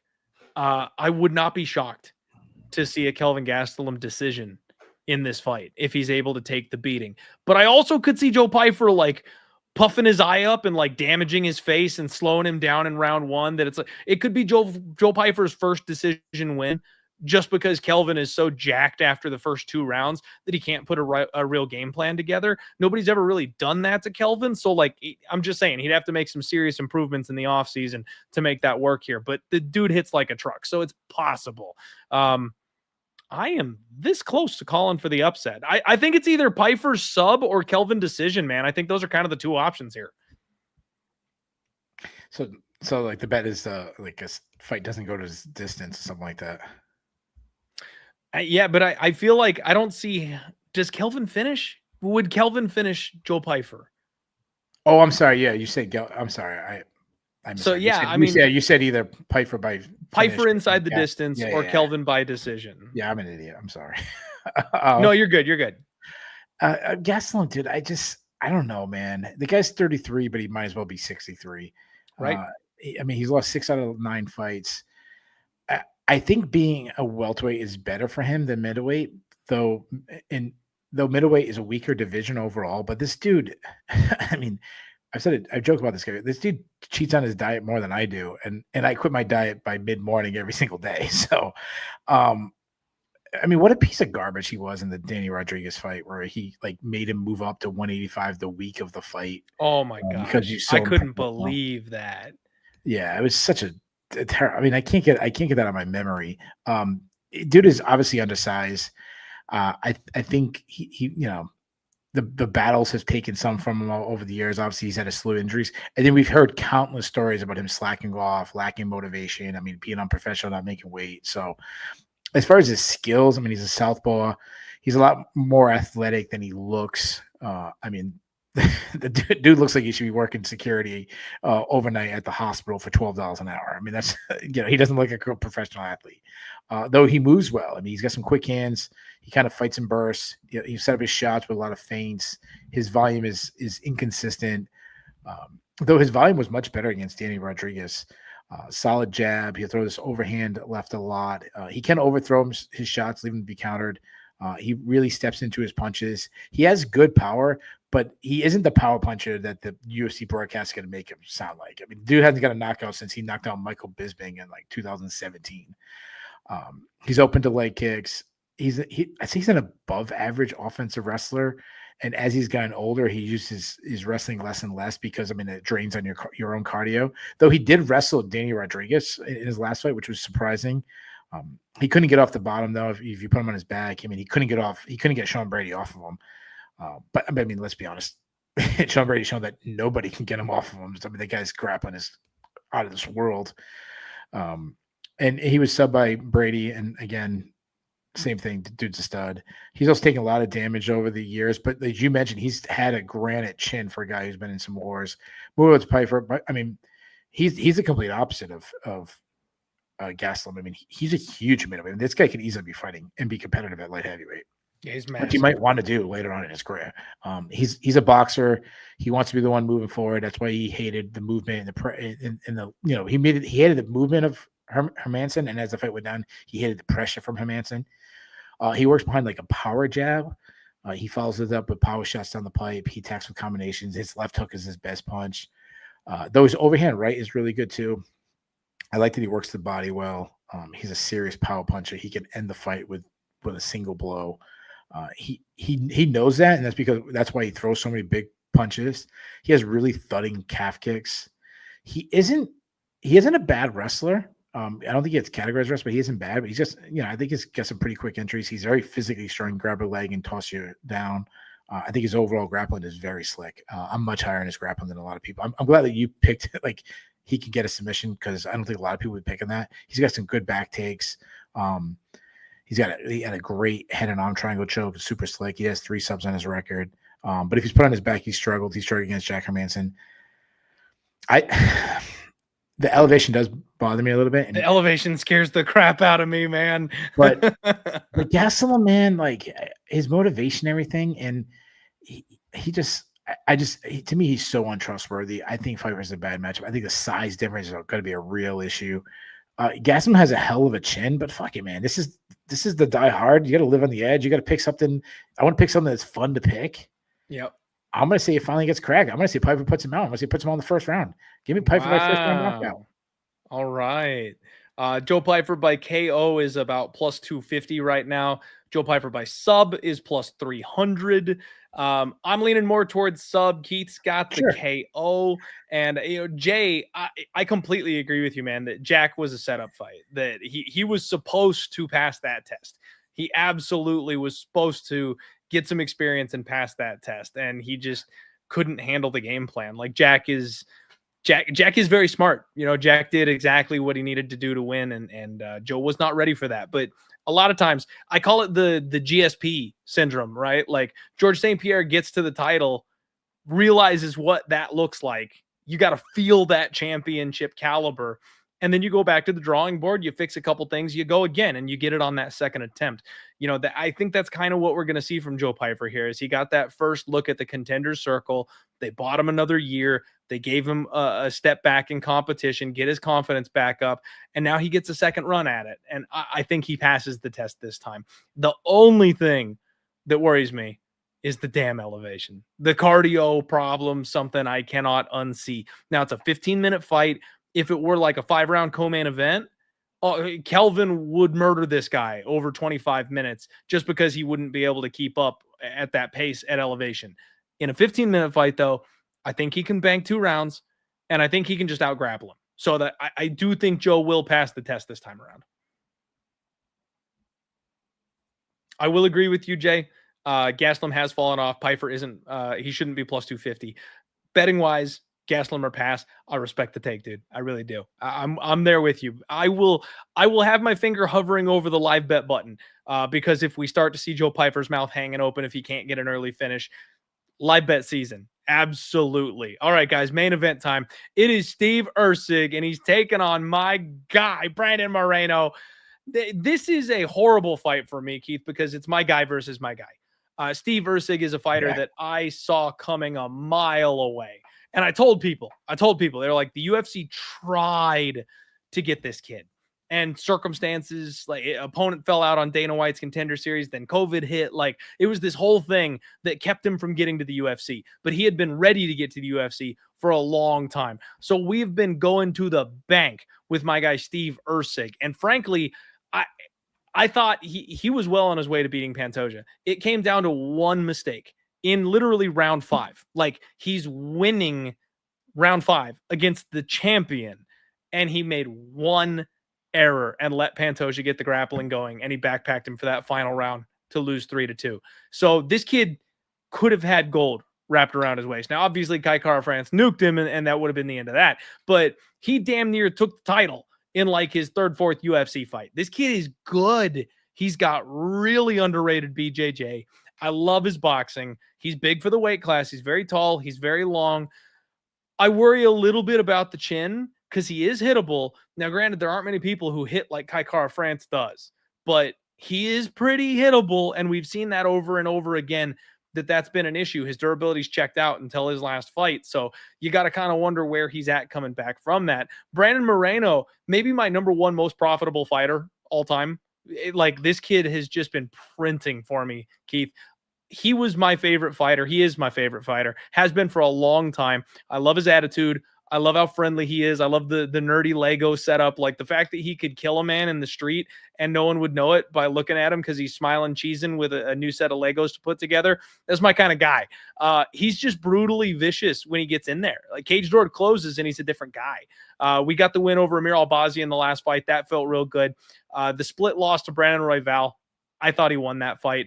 The Alexander Pantoja fight, I thought he won that fight too. Like, both very, very close fights back to back that could have gone either way. But it shows you that Brandon Moreno hasn't fallen off a cliff. You know, this guy's still got it, even though he's another one who's got a lifetime of miles. So this could very well be like a changing of the guard type of fight. But frankly, man, I just don't know that Erceg is going to be able to box with Moreno. Erceg has underrated grappling and he can look for takedowns. But when has that ever really worked against Brandon Moreno? Like, this guy was able to out hustle Davison Figueiredo on the mat, right? Like, he's not a guy that you can take down and control. He scrambled with Brandon Royval, one of the, the quickest grappling transition guy on the UFC roster. Moreno is able to scramble with that man. As much as I love Steve Erceg's grappling game, I don't think it's on the level of Brandon Moreno's. And then if we're boxing, Moreno's just so technical. He's so tight. He keeps everything so loose and smooth. Like, you cannot crack this guy. He's just complete blank slate the entire time he's in there. I've seen him rocked, and you just know he's dying inside, and he just kind of smirks and shrugs and rolls his shoulder and comes forward again. And that's the kind of guy that I think will get to Steve Erceg. I think if they start exchanging, I can count on the durability of Brandon Moreno, and I'm not sure I can count on the durability of Steve Erceg. In a 25-minute fight, this is going to be an absolute banger. I am going to get crazy, and I'm going to say it's a round 4 or a round 5 submission club and sub for Brandon Moreno. I love Steve Erceg, and it breaks my heart to say that, Keith. I want to root for him. I simply don't think he's getting past this test. If there's anybody who belongs at the top of this weight class, it's my guy Moreno. And I have no evidence to suggest that he shouldn't still be there. So I'm going to stick with my guy. I'm going to say Brandon Moreno. The line might be a little bit wide, but I do think he does enough to get the win. And I wouldn't be shocked if he gets a late finish. Dude, I freaking love this fight. In the sense that anybody who's ever listened to me knows I love flyweights. I think it's I've always said if I ever started an MMA organization, I would have it just flyweights, just the whole organization, just like, Invictus just women. I'd have just flyweights because it's just so much fun. Brandon Moreno, he's the definition of a well-rounded fighter. I always mention about his opponents talk about how deceivingly long his arms are. His boxing is wicked good. Great footwork, lots of movement, uses his movement to get a guy like Brandon Royval to chase him so he can counter, fast hands, beautiful jab. Everything kind of comes off of that. Good at throwing that short right over his opponent's jab. His lead left hook is so good. Just his lead hand is so good. He's got that great jab. He's got that dipping. He'll dip and he'll either throw it like an up jab, or he'll dip and throw a left hook. He'll dip and throw a short uppercut. He generates, really good power because he sits on his punches. And he also lines his shots up well by winning the foot battle. He loves catching a kick and then countering with the left hook. His volume has dipped a little bit for my liking. He refused to match Royval's output in their fight. Too many single strikes, throwing a lot of looping shots. But I really think that was just an outlier, that's not him. He looks so much better in his last fight. Big kicking game, got a nice high kick. He likes to slip to the left and throw the high kick over the top on the other side. I call it the Robert Whitaker one, where you dip one way and throw a high kick on the other side. Yep. He crushed Kai Kara France with a body kick. I said the theme of the night was bad striking defense. That's not the case with Moreno. He's got great striking defense. Moves his head off the center line so well. Very like bob and weave style. He also has like this Bernard Hopkins shoulder roll thing. He was using a turtle defense against Brandon Royval, which I didn't like. But again, I really think that was just such an off night for him. He also doesn't check leg kicks. Figueroa had a lot of success kicking him in their 4 battles. He's also taken tons of damage in his career because he's fought all the top guys in the division. I think in the 3rd fight, Figgy dropped a little bit. But again, you're talking about historically one of the hardest hitters in the division. I wouldn't call him a wrestler, but he's so Figgy hits hard up a weight class. Like that's true. Yeah, I was stunned by the that's fact that power translated, no problem. He moves up a weight class and starts pounding people. Like, what the hell? He's made out of something different. Yeah, that's a really good point.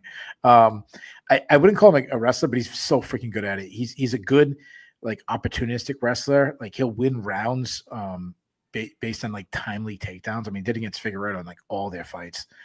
He has quick entries. He cuts the corner so well. He's good at winning scrambles. If he's taken down, he's very hard to hold on. Very good get-up game. He'll throw like Granby rolls out there, which I love. He's got some slick back takes. He's a submission. I mean, he's sub-Figueroa in the 2nd fight, which is a hell of accomplishment. And he's hard to submit. I mean, he lost to Pantoja, but Pantoja was like, couldn't stub him, couldn't get his back, couldn't stub him on his back, anything like that. Erceg, such a tough. He went from arguably winning the UFC flyweight title to I have zero issue with everybody discovering from Torres, but he went from that to, I mean, definition of his backing against the door after back-to-back losses. He really needs a win. And this is this is obviously a really tough matchup against Moreno, former champion. He's what I like about Erceg, he's very big for the weight class. You mentioned about his boxing. I like his boxing. Good hand speed, nice jab. He likes to get in the pocket and he throw down. He's got good power. I like his step in elbow, that he was doing to Pantoja in their fight. Defense is probably what's keeping him from being the very top of the division. He stands a little too tall, lacks head movement, makes himself very hittable. You also have to worry about his durability with that KO loss to Kai Kara France. And then mentally, like how he's going to be able to deal with that going into Mexico against the Mexican, the whole crowd against him. But if he was mentally strong enough in a title fight and being right there neck and neck, I don't think that moment will get to him. He throws a lot of kicks, though he doesn't really set him up. He's a decent wrestler. I mean, he took David Dvorak down 3 times in that fight. You mentioned his grappling. He's an underrated grappler, really good, BJJ practitioner. He's got 6 subs. So the main event is so good. So good. But on the flip side, I almost feel like it's poor matchmaking. I really believe the UFC is terrible at rebuilding a person. Mm-hmm. Erceg should be taking a step down in competition to kind of help him rebound and kind of build him back up. And instead, and then especially if it's against a guy against, the problem with Pantoja is he's been beating everybody. You don't have anybody he hasn't beaten yet, and you have Erceg has that argument I lost to him, but many people thought I won. And instead of building that guy back up, they've buried him. And instead of taking a step down in competition, he's probably taking a step up in competition from his last foe. Moreno is so good. I've said this before. As a guy who really prides himself in doing tape study, he's on my short list of most enjoyable guys to do film study on. He's so well-rounded. He has so many tools. I think Erceg is very good. I'm glad that you had a really good read, strong. You're very high on him. His boxing is Chris. I think Moreno has more skills. I think it'll be a war if they slugged it out on the feet strictly in a boxing match. I just think Moreno's too smart. I think he'll kick, he'll move, he'll close the distance and wrestle. I think just all those kind of guessing or making Erceg guess. He won't stand right in front of him. I like Moreno. I think he wins a decision.